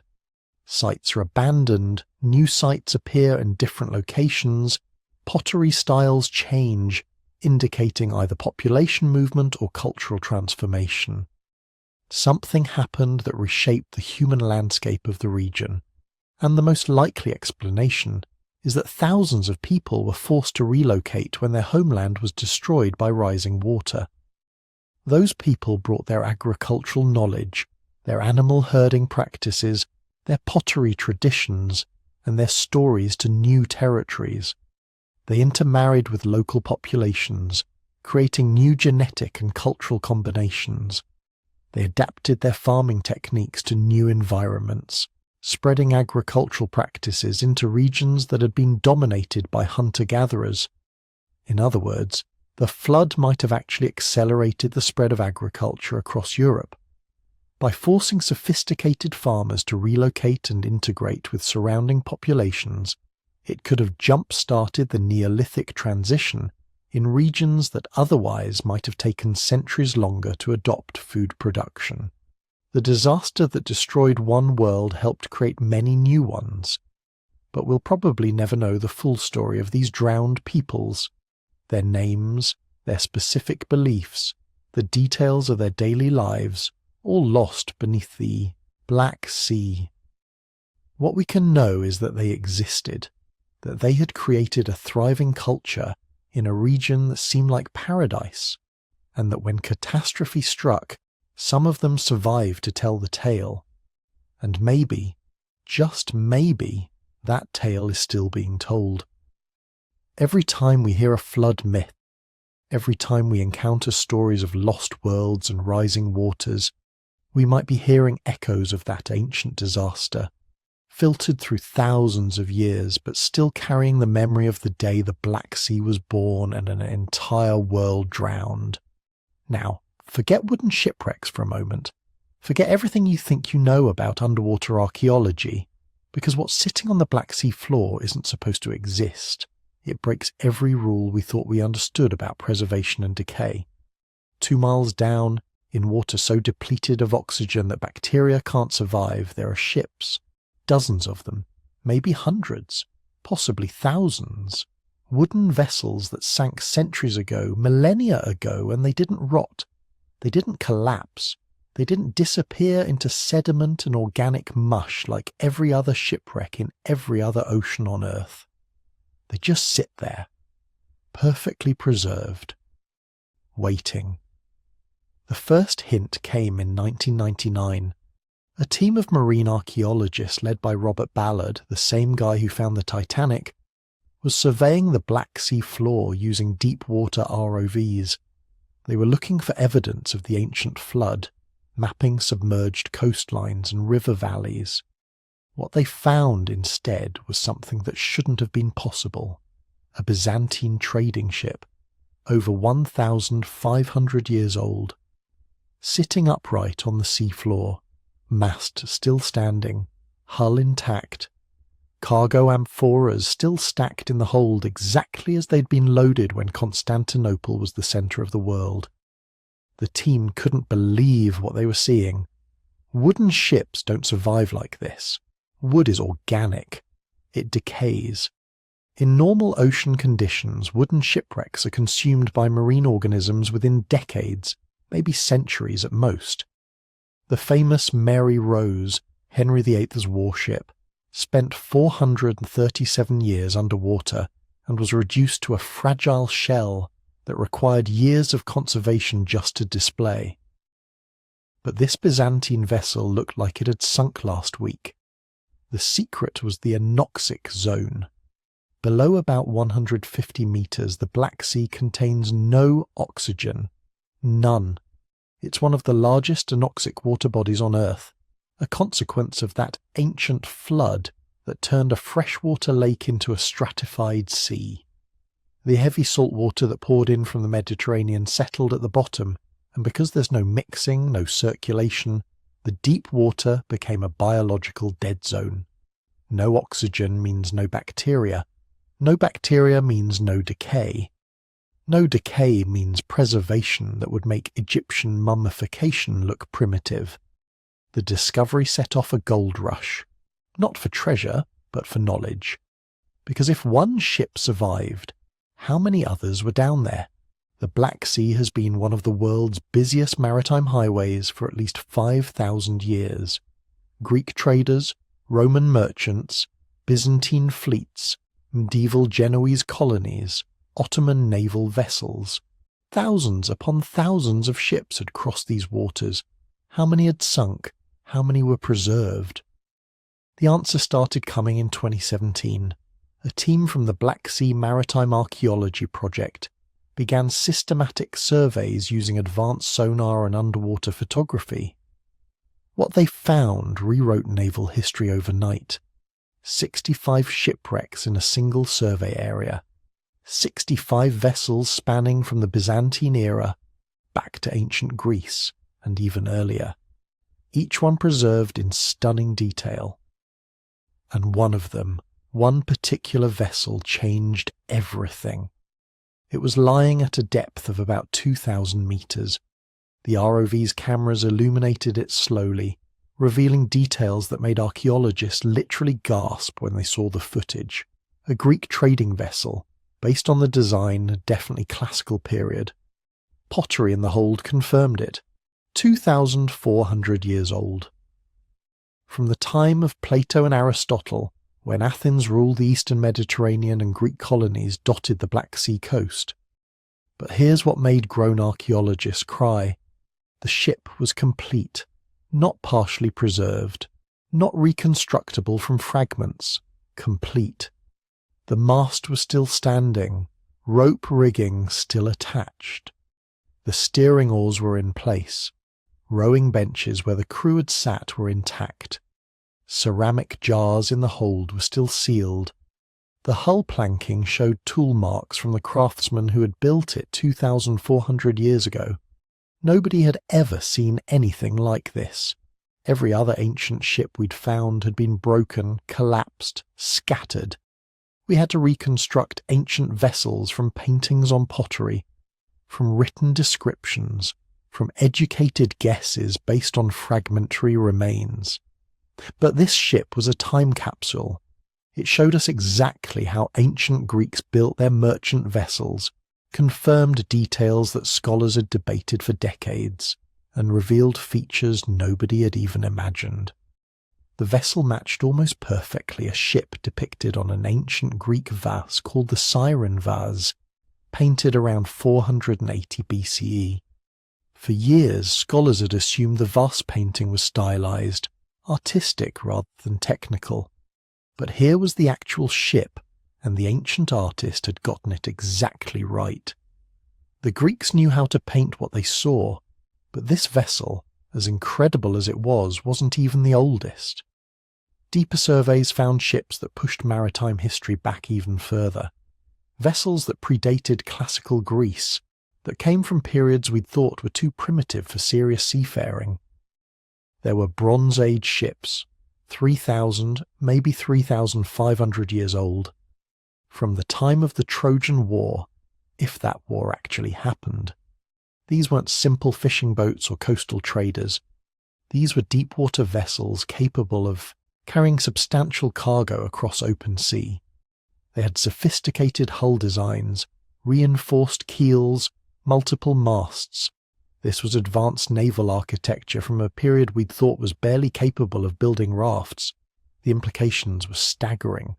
Ancient peoples weren't just hugging coastlines, island hopping, staying in sight of land.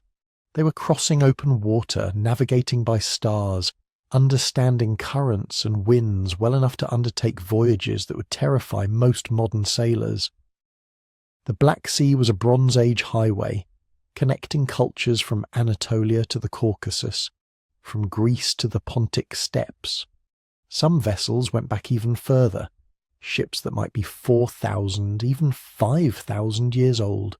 From the Neolithic, the Late Stone Age, periods when humans were supposedly just figuring out agriculture and settled life.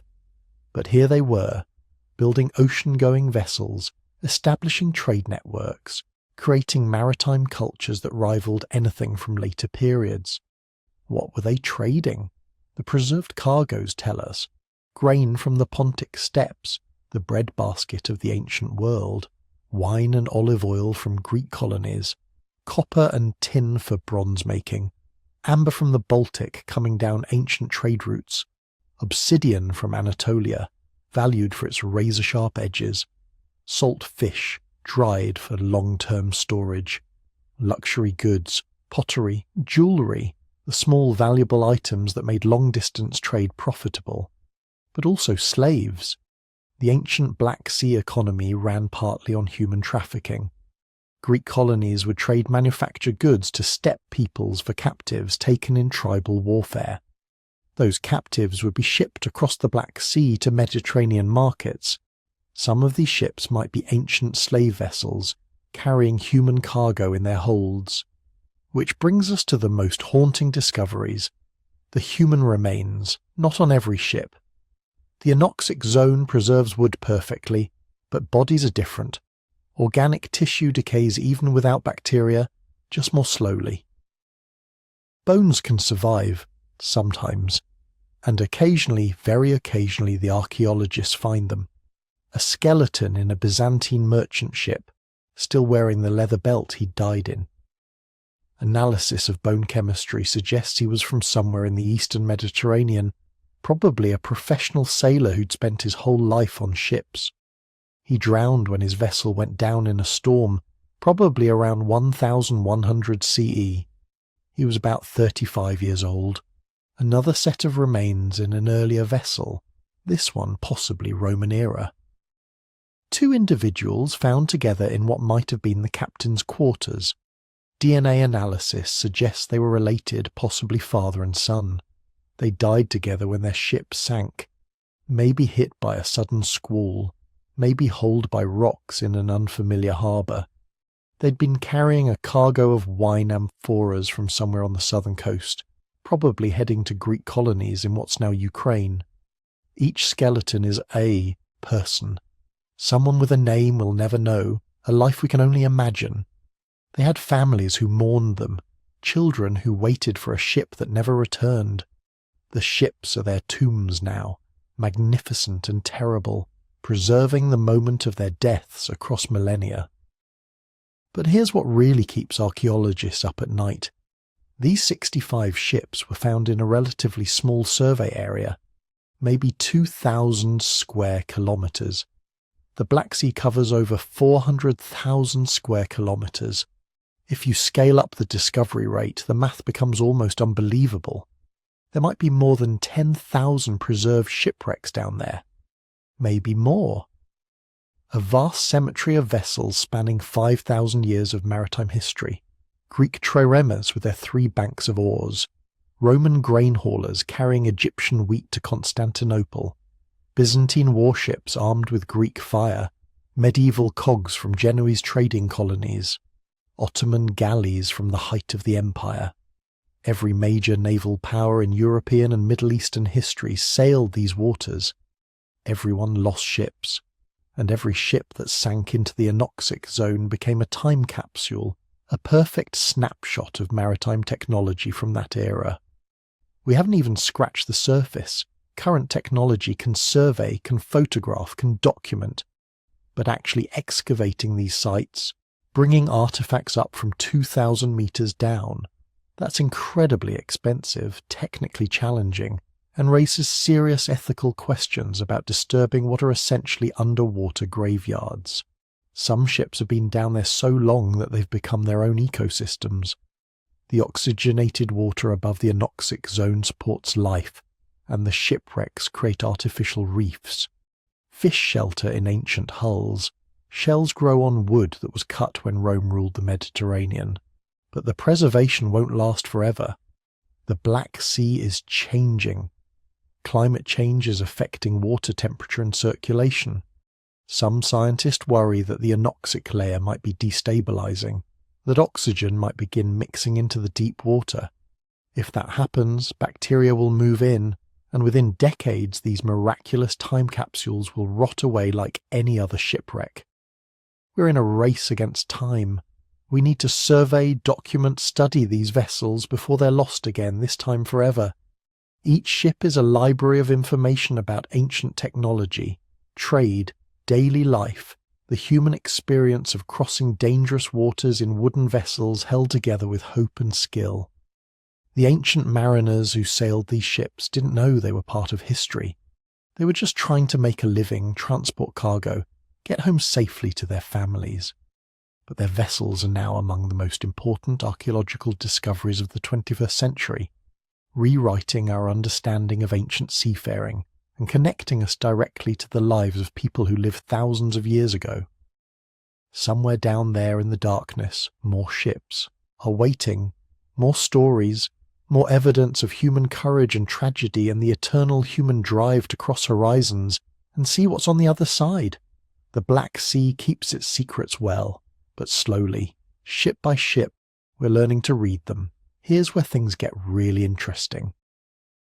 Because while scientists were mapping drowned coastlines and finding preserved settlements under the Black Sea, scholars in dusty libraries were pulling out some very old texts, and suddenly, archaeology and mythology started having a conversation they'd been avoiding for centuries. The Epic of Gilgamesh. If you haven't read it, you should. It's one of the oldest written stories in human history, composed in ancient Mesopotamia around 4,000 years ago. But the story it tells is much, much older, passed down through generations of oral tradition before anyone thought to write it down on clay tablets. And right in the middle of this epic adventure tale about a legendary king, there's a flood story.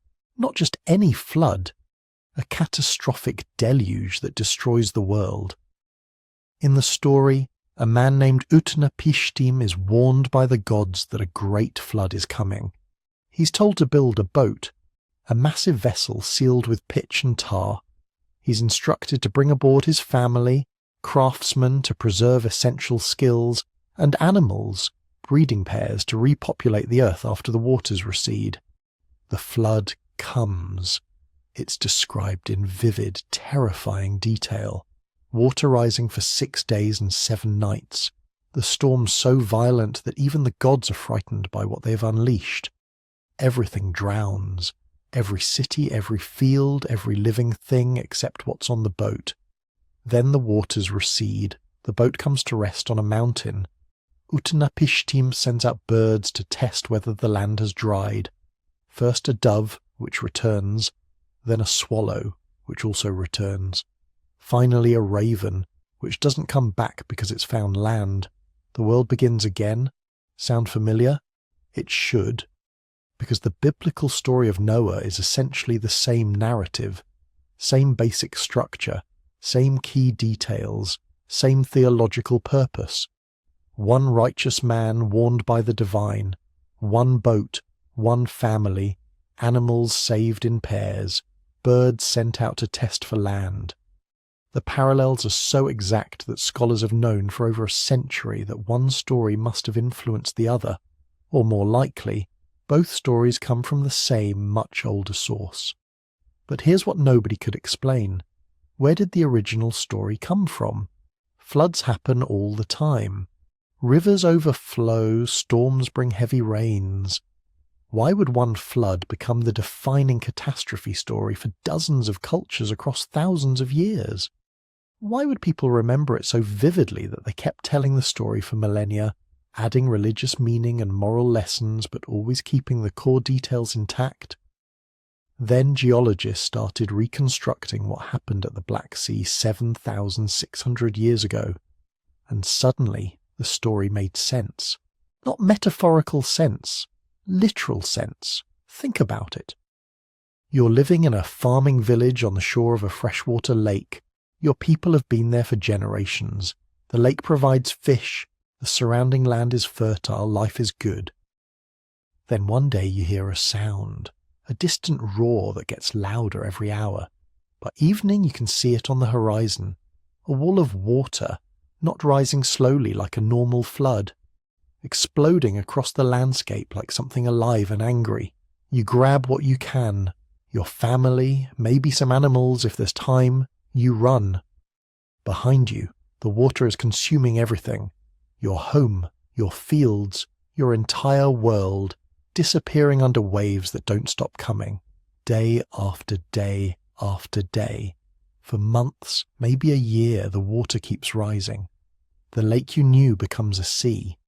Everything you knew is gone, drowned, lost forever beneath water that tastes like salt instead of fresh. You survive. Somehow. You make it to higher ground. You rebuild. But you never forget. And you tell your children, and they tell their children, and the story spreads. Because you weren't the only survivors. There were settlements all around the old lake. Thousands of people, maybe tens of thousands, all experiencing the same catastrophe at the same time, all fleeing to different refuges, all carrying the same traumatic memory. Within a few generations, the story would start changing. Details would shift. The catastrophe that took months would collapse in memory into a few dramatic days. The practical reason for saving animals you needed livestock to restart your farm would gain religious significance.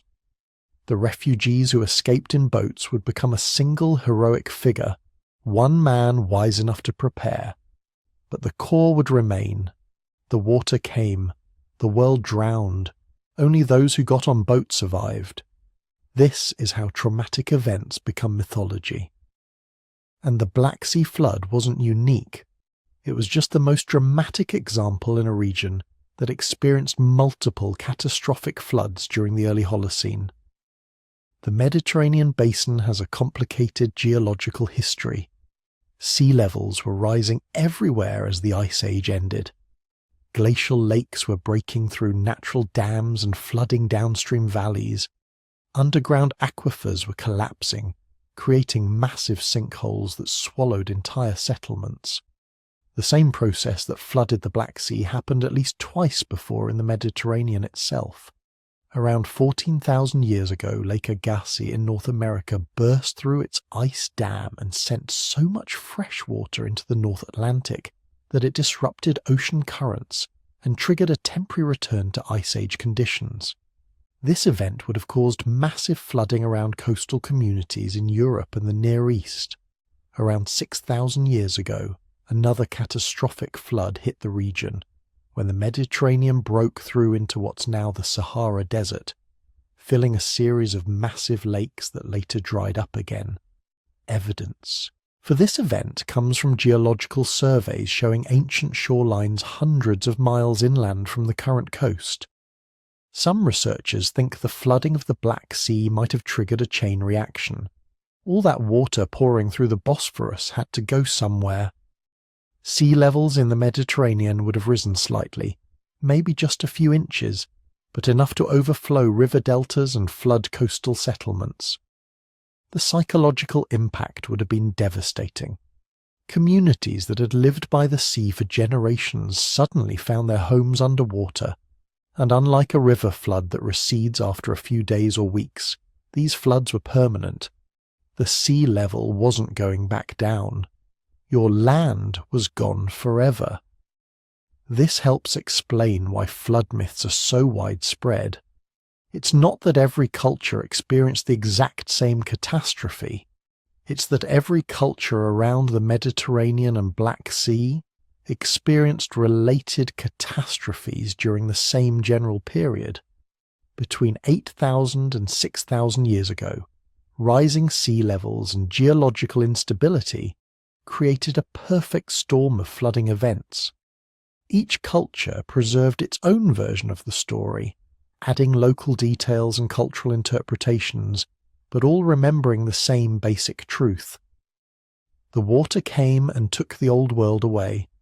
The Greek story of Deucalion, the Roman tale of the flood that only Deucalion and Pyrrha survived, the Sumerian myth of Ziusudra, the Akkadian story of Atrahasis, Hindu texts describing the Matsya avatar saving Manu from a great deluge. Even cultures far from the Mediterranean have flood stories.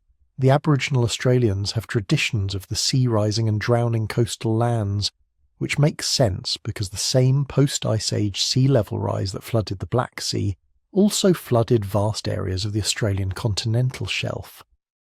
But the Mediterranean and Near Eastern stories are different. They're more specific, more detailed, and they all share elements that match what we know about the Black Sea event. The sudden onset, the complete destruction, the survival of a few in boats, the religious or moral framework suggesting the flood was divine punishment. This last element is particularly interesting because it reveals something about how humans process trauma. When catastrophe strikes, we need it to mean something. Random geological events that kill thousands are harder to accept than divine judgment that makes sense within our cultural framework. So, the survivors didn't just remember the flood, they interpreted it. They added meaning. They turned catastrophe into mythology. And here's the thing, they were right to preserve these stories because embedded in the mythology is real information. Archaeologists working on the Black Sea were initially skeptical of using flood myths as research guides. Seemed unscientific, like taking fairy tales seriously, but then they started finding settlements at exactly the depth predicted by the flood. Hypothesis. They found preservation that only made sense if cities had been suddenly inundated by salt water. They found evidence of rapid abandonment consistent with catastrophic flooding. The myths weren't just stories, they were memories, imperfect memories certainly, distorted by millennia of retelling, but memories nonetheless. This creates a fascinating problem for researchers. How do you separate fact from fiction in ancient texts? How do you know which details reflect real events and which are religious or narrative additions? The answer is you use multiple lines of evidence: archaeology, geology, genetics, linguistics, and yes, mythology. When they all point in the same direction, you're probably onto something real. The debate continues. Some researchers think the Black Sea flood was the single event that inspired all Near Eastern flood myths.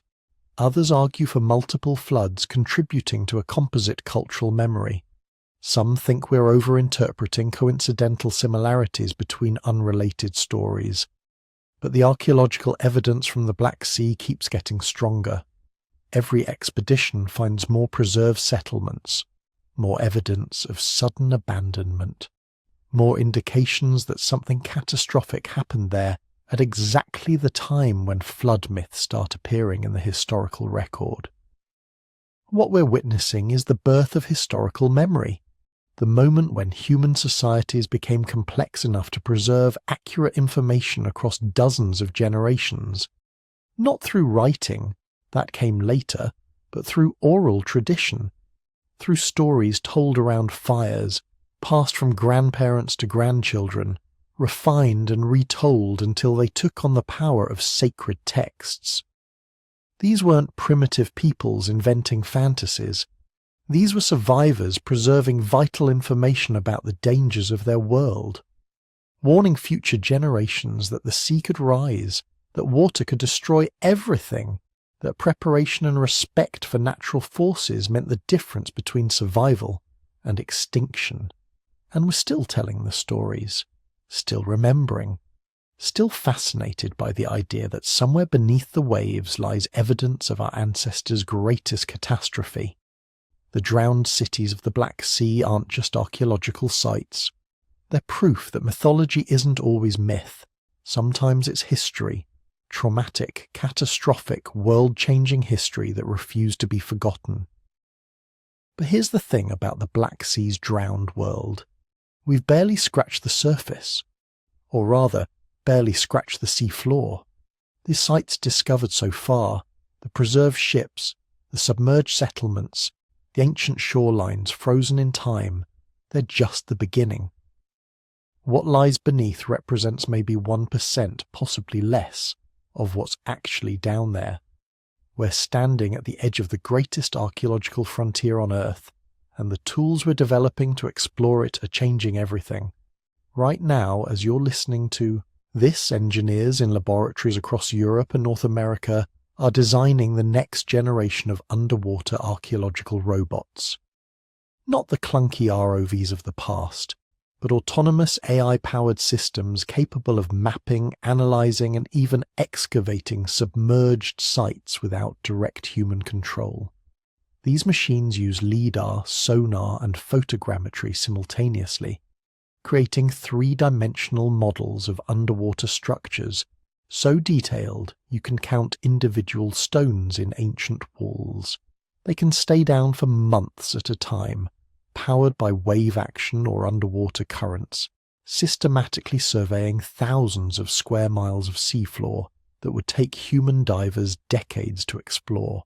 Some of these robots are being equipped with what researchers call soft robotic manipulators, artificial hands made of flexible materials that can handle delicate artifacts without crushing them. Imagine a machine that can excavate a 7,000-year-old clay pot with the same care as a human archaeologist, but at depths where humans can't survive, in darkness so complete that the concept of vision becomes meaningless. That technology exists now. It's being tested in the Black Sea as we speak, and the AI capabilities are getting genuinely wild. Machine learning algorithms trained on millions of images of archaeological sites can now identify patterns invisible to human eyes. They can spot the subtle geometric signatures of human construction in sonar data, distinguishing ancient walls from natural rock formations with accuracy that exceeds human experts. They can predict where settlements are most likely to be found based on ancient environmental conditions, topography, and proximity to resources. Feed these systems satellite data, historical climate records, and known archaeological sites, and they'll generate probability maps showing you exactly where to look for undiscovered cities. But the really revolutionary technology isn't robots or AI. It's something called environmental DNA analysis.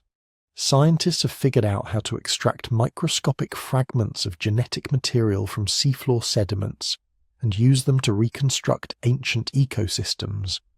They can tell you what plants were growing near a site 8,000 years ago, what animals people were hunting, what crops they were cultivating, even what diseases they were dying from, all from a handful of mud pulled up from the depths. Combine that with the latest isotope analysis techniques, and you can reconstruct individual life histories. A single tooth from a skeleton can tell you where someone was born, where they travelled, what they ate at different times in their life, even what kinds of stress they experienced. We're approaching the point where we can write biographical sketches of people who died 9,000 years ago. That's not archaeology anymore. That's resurrection through science. But none of this technology matters if we can't get access to the sites. And that's where things get complicated, politically complicated, geopolitically complicated in ways that make ancient history collide with modern territorial disputes.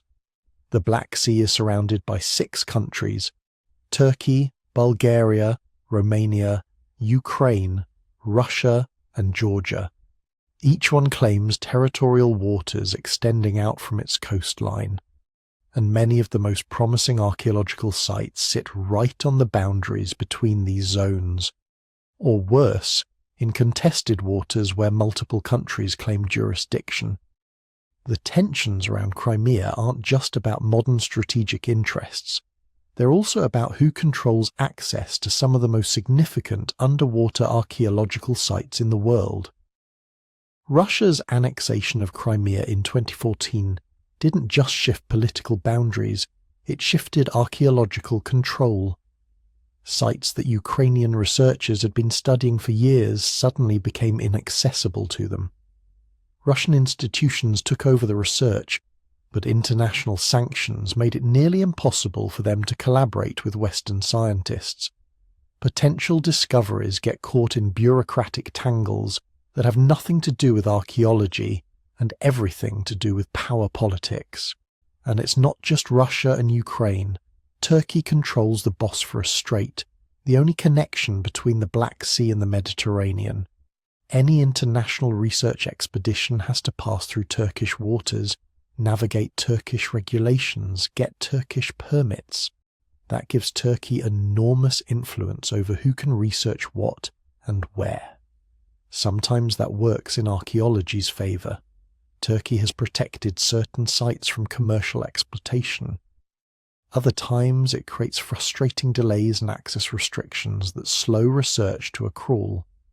Bulgaria and Romania have their own priorities, their own archaeological institutions that sometimes cooperate with international teams and sometimes compete with them. Georgia and Russia have their own territorial disputes that make collaborative research in certain areas basically impossible. The result is a patchwork of archaeological knowledge with huge gaps that exist purely because of modern borders and ancient grudges. But there's a bigger problem than politics, a more urgent threat that's ticking away like a countdown timer on humanity's ability to study these sites at all. Climate change. And not in the way you might think. The Black Sea is warming. Average water temperatures have risen by more than 1 degree Celsius over the past 30 years. That might not sound like much, but it's enough to alter the delicate chemical balance that has preserved these sites for millennia. Remember, the anoxic layer, that zone of zero oxygen water that's kept wooden ships and organic materials from decaying. It's not static. It moves.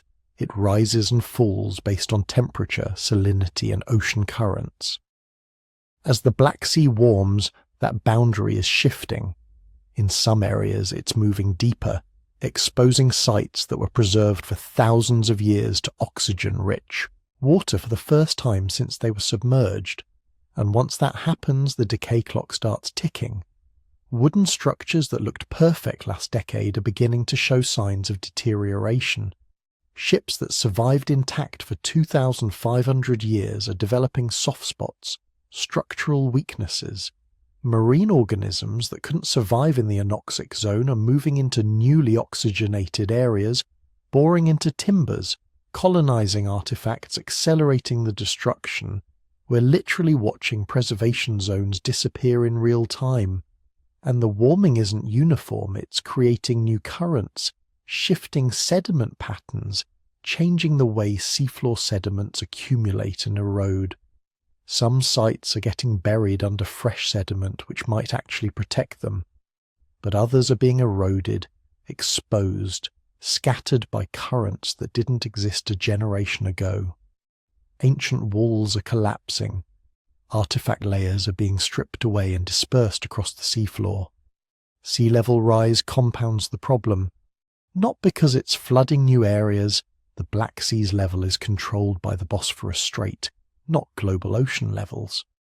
But because changing water levels alter current patterns, salinity gradients, and the distribution of the anoxic layer. Models predict that within 50 to 100 years, many of the sites we know about will be in significantly different preservation states than they are today. Some might be better preserved, most will be worse, all will be different. Then there's the commercial threat. Natural gas. The Black Sea sits on top of massive natural gas reserves. Billions of cubic meters of methane trapped in rock layers beneath the seafloor. Multiple countries are racing to exploit these reserves, drilling exploratory wells, conducting seismic surveys, planning extraction infrastructure. And they're doing it in exactly the areas where the most important archaeological sites are located, because ancient peoples built their settlements in the same geologically stable coastal areas that are now ideal for offshore drilling platforms. The international legal framework is a mess. Offshore drilling is regulated by a completely different set of laws than archaeological preservation. In most Black Sea nations, energy companies only have to conduct minimal archaeological surveys before beginning operations. Minimal means a quick sonar pass to make sure there aren't any obvious ancient structures in the immediate drilling area. If they don't see anything obvious, they can proceed. Never mind that the most interesting sites are often buried under sediment. Never mind that drilling operations can damage sites hundreds of meters away through vibrations, sediment displacement and chemical contamination. There have been cases, documented but unpublicized, where drilling operations damaged or destroyed significant archaeological sites. A sunken Byzantine merchant vessel, location deliberately kept secret to protect it, was buried under drill cuttings from a nearby well. An ancient harbour structure was fractured by seismic testing. These losses barely made the news. Energy extraction trumps archaeological preservation almost every time, so there's a race happening right now. Archaeologists are racing to survey, document and excavate the most important sites before they're destroyed by climate change, eroded by shifting currents, or obliterated by commercial development. But they're racing with inadequate funding against political obstacles, using technology that's still being developed, working in one of the most difficult environments on Earth, and they're running out of time. But here's what keeps archaeologists working despite these challenges: the certainty that what we've found so far is nothing compared to what's still waiting. The Black Sea shoreline has been rising and falling for millions of years, through dozens of ice age cycles, through countless human epochs. The 7,500-year-old settlements we've discovered might be dramatic, but they're just the most recent layer. What about the people who lived on the Black Sea coast during the last ice age, when sea levels were 120 meters lower than today? Their settlements would be under even deeper water, even harder to find, but they'd be there, preserved by the same anoxic conditions, waiting for technology to advance enough to locate and study them. What about the maritime cultures that must have existed during earlier warm periods, when the Black Sea was connected to the Mediterranean through different channels, when its ecology was completely different? What about the possibility, tantalizing and still unproven, that some of the very oldest human settlements, the first experiments in agriculture, the first permanent villages, might lie beneath the Black Sea, drowned by floods that happened so long ago they're beyond the reach of radiocarbon dating? Machine learning models analysing seafloor topography have identified thousands of potential archaeological sites in the Black Sea. Thousands! And we've excavated fewer than a dozen. The statistical probability suggests that we haven't yet found the most significant sites. The biggest settlements, the oldest remains, the key pieces of evidence that would rewrite our understanding of early civilization. They're down there, we just haven't looked in the right places yet. Which brings up the final question, the one that keeps ethicists and archaeologists arguing late into the night. Should we even be disturbing these sites? These are graveyards after all, places where people lived and died, communities that were destroyed by rising waters, their possessions, their homes, their bones, all resting in the darkness. Do we have the right to drag them into the light, to catalogue them, study them, put them in museums? Some argue no, that these sites should be designated as underwater heritage zones and left untouched. That our curiosity, however scientifically motivated, doesn't justify disturbing the dead. That there's something fundamentally disrespectful about treating ancient tragedies as research opportunities. Others argue that preservation through study is the only way to give meaning to these ancient disasters. That understanding how our ancestors lived, what they built, how they survived, how they failed, that's honouring them, not exploiting them. That knowledge extracted from the deep helps us understand our own origins, our own vulnerabilities, our own futures. The truth probably lies somewhere between these extremes. We need to study these sites. The knowledge they contain is irreplaceable, but we need to do it respectfully, carefully, with full awareness that we're dealing with human lives, not just archaeological data. We need international agreements protecting significant sites from commercial exploitation. We need funding for research that isn't tied to national interest or political boundaries. We need to move fast enough to preserve knowledge before it's lost forever, but slow enough to do it right. Because whatever we decide, the clock is ticking. The Black Sea is changing. The sites are degrading. And the window for recovering this knowledge is closing faster than most people realise. What lies beneath the Black Sea isn't just history. It's the story of how humans learned to live in one place, to farm, to build cities, to become civilized. And that story is drowning all over again, this time in warming water and bureaucratic inertia and commercial indifference. The question isn't whether we'll lose these sites. We will. The question is how much we'll learn before they're gone. So here we are, at the end of our journey into the drowned world of the Black Sea. 8,000 years of human history, gone in a matter of months. Cities swallowed, people scattered, an entire civilization erased so completely that it became legend. But what does it actually mean? What are we supposed to take away from all this? Start with the uncomfortable truth. This wasn't some unique catastrophe, some once-and-forever cosmic accident. This was just climate doing what climate does. Sea levels rise, glaciers melt, water finds new paths, and when it does, civilizations that have existed for thousands of years can disappear in a single human lifetime. The people living around that freshwater lake in 5600 BCE had no warning. Their ancestors had lived there for millennia. They had developed farming, built permanent settlements, created trade networks. They had every reason to believe their world was stable, permanent, the way things would always be. Then the Mediterranean found a weak point in the Bosphorus ridge, and everything they knew ceased to exist. We like to think of human civilization as this permanent thing, this inevitable march of progress. We build cities that we imagine will stand for centuries. We create cultures and assume they'll endure. But the Black Sea tells a different story.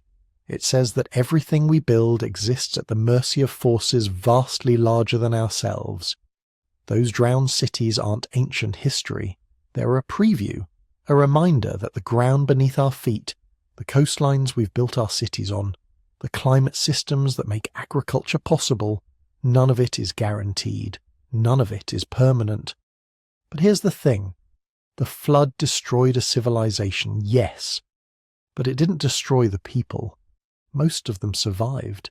They fled inland, carrying whatever they could salvage. They settled in new territories, rebuilding their lives from scratch, and they told stories. Stories that became the Epic of Gilgamesh, the tale of Noah, flood myths that spread across dozens of cultures. The trauma was so profound that it literally shaped human mythology for the next 8,000 years. That's resilience. That's the human capacity to survive catastrophe and transform it into meaning. The archaeologists working in the Black Sea today, the ones sending robots into the anoxic depths, they're not just recovering artifacts, they're recovering evidence of that survival. Every preserved ship, every drowned building, every scattered tool, they're proof that humans can endure the worst nature throws at them and come out the other side. Changed, traumatized, forced to adapt, but still here, still building, still hoping, and we're only seeing the beginning. The Black Sea's anoxic waters have preserved 8,000 years of maritime history in near-perfect condition. Every year brings new discoveries, new sights, new mysteries. That Bronze Age ship lying intact at 2,000 meters depth, still waiting for technology advanced enough to recover it without destroying it. The dozens of settlements that sonar has detected but no one has investigated yet. The trade routes, the migration patterns, the connections between cultures that we're only starting to map. We've barely scratched the surface. Literally, the Black Sea floor covers 436,000 square kilometers, and we've investigated maybe a few hundred square meters in any detail. Imagine what's still down there. What other drowned cities are waiting? What other stories are preserved in the mud? This is what makes archaeology thrilling. We think we know our history. We think we understand where we came from. Then someone drops a camera into dark water and finds an entire world we'd forgotten existed. A world that challenges our assumptions, that fills in gaps we didn't even know were there. The Black Sea did that. It took flood myths we thought were just stories and showed us they were memories. Real events, preserved through oral tradition across millennia. What other lost worlds are out there? What other catastrophes are preserved at the bottoms of other seas, in deserts that were once fertile, beneath jungles that have swallowed ancient cities? How much of our own history have we simply forgotten? Before you go, take a second to like this video if you enjoyed diving into the deep with us. Comment below and let us know where you're listening from.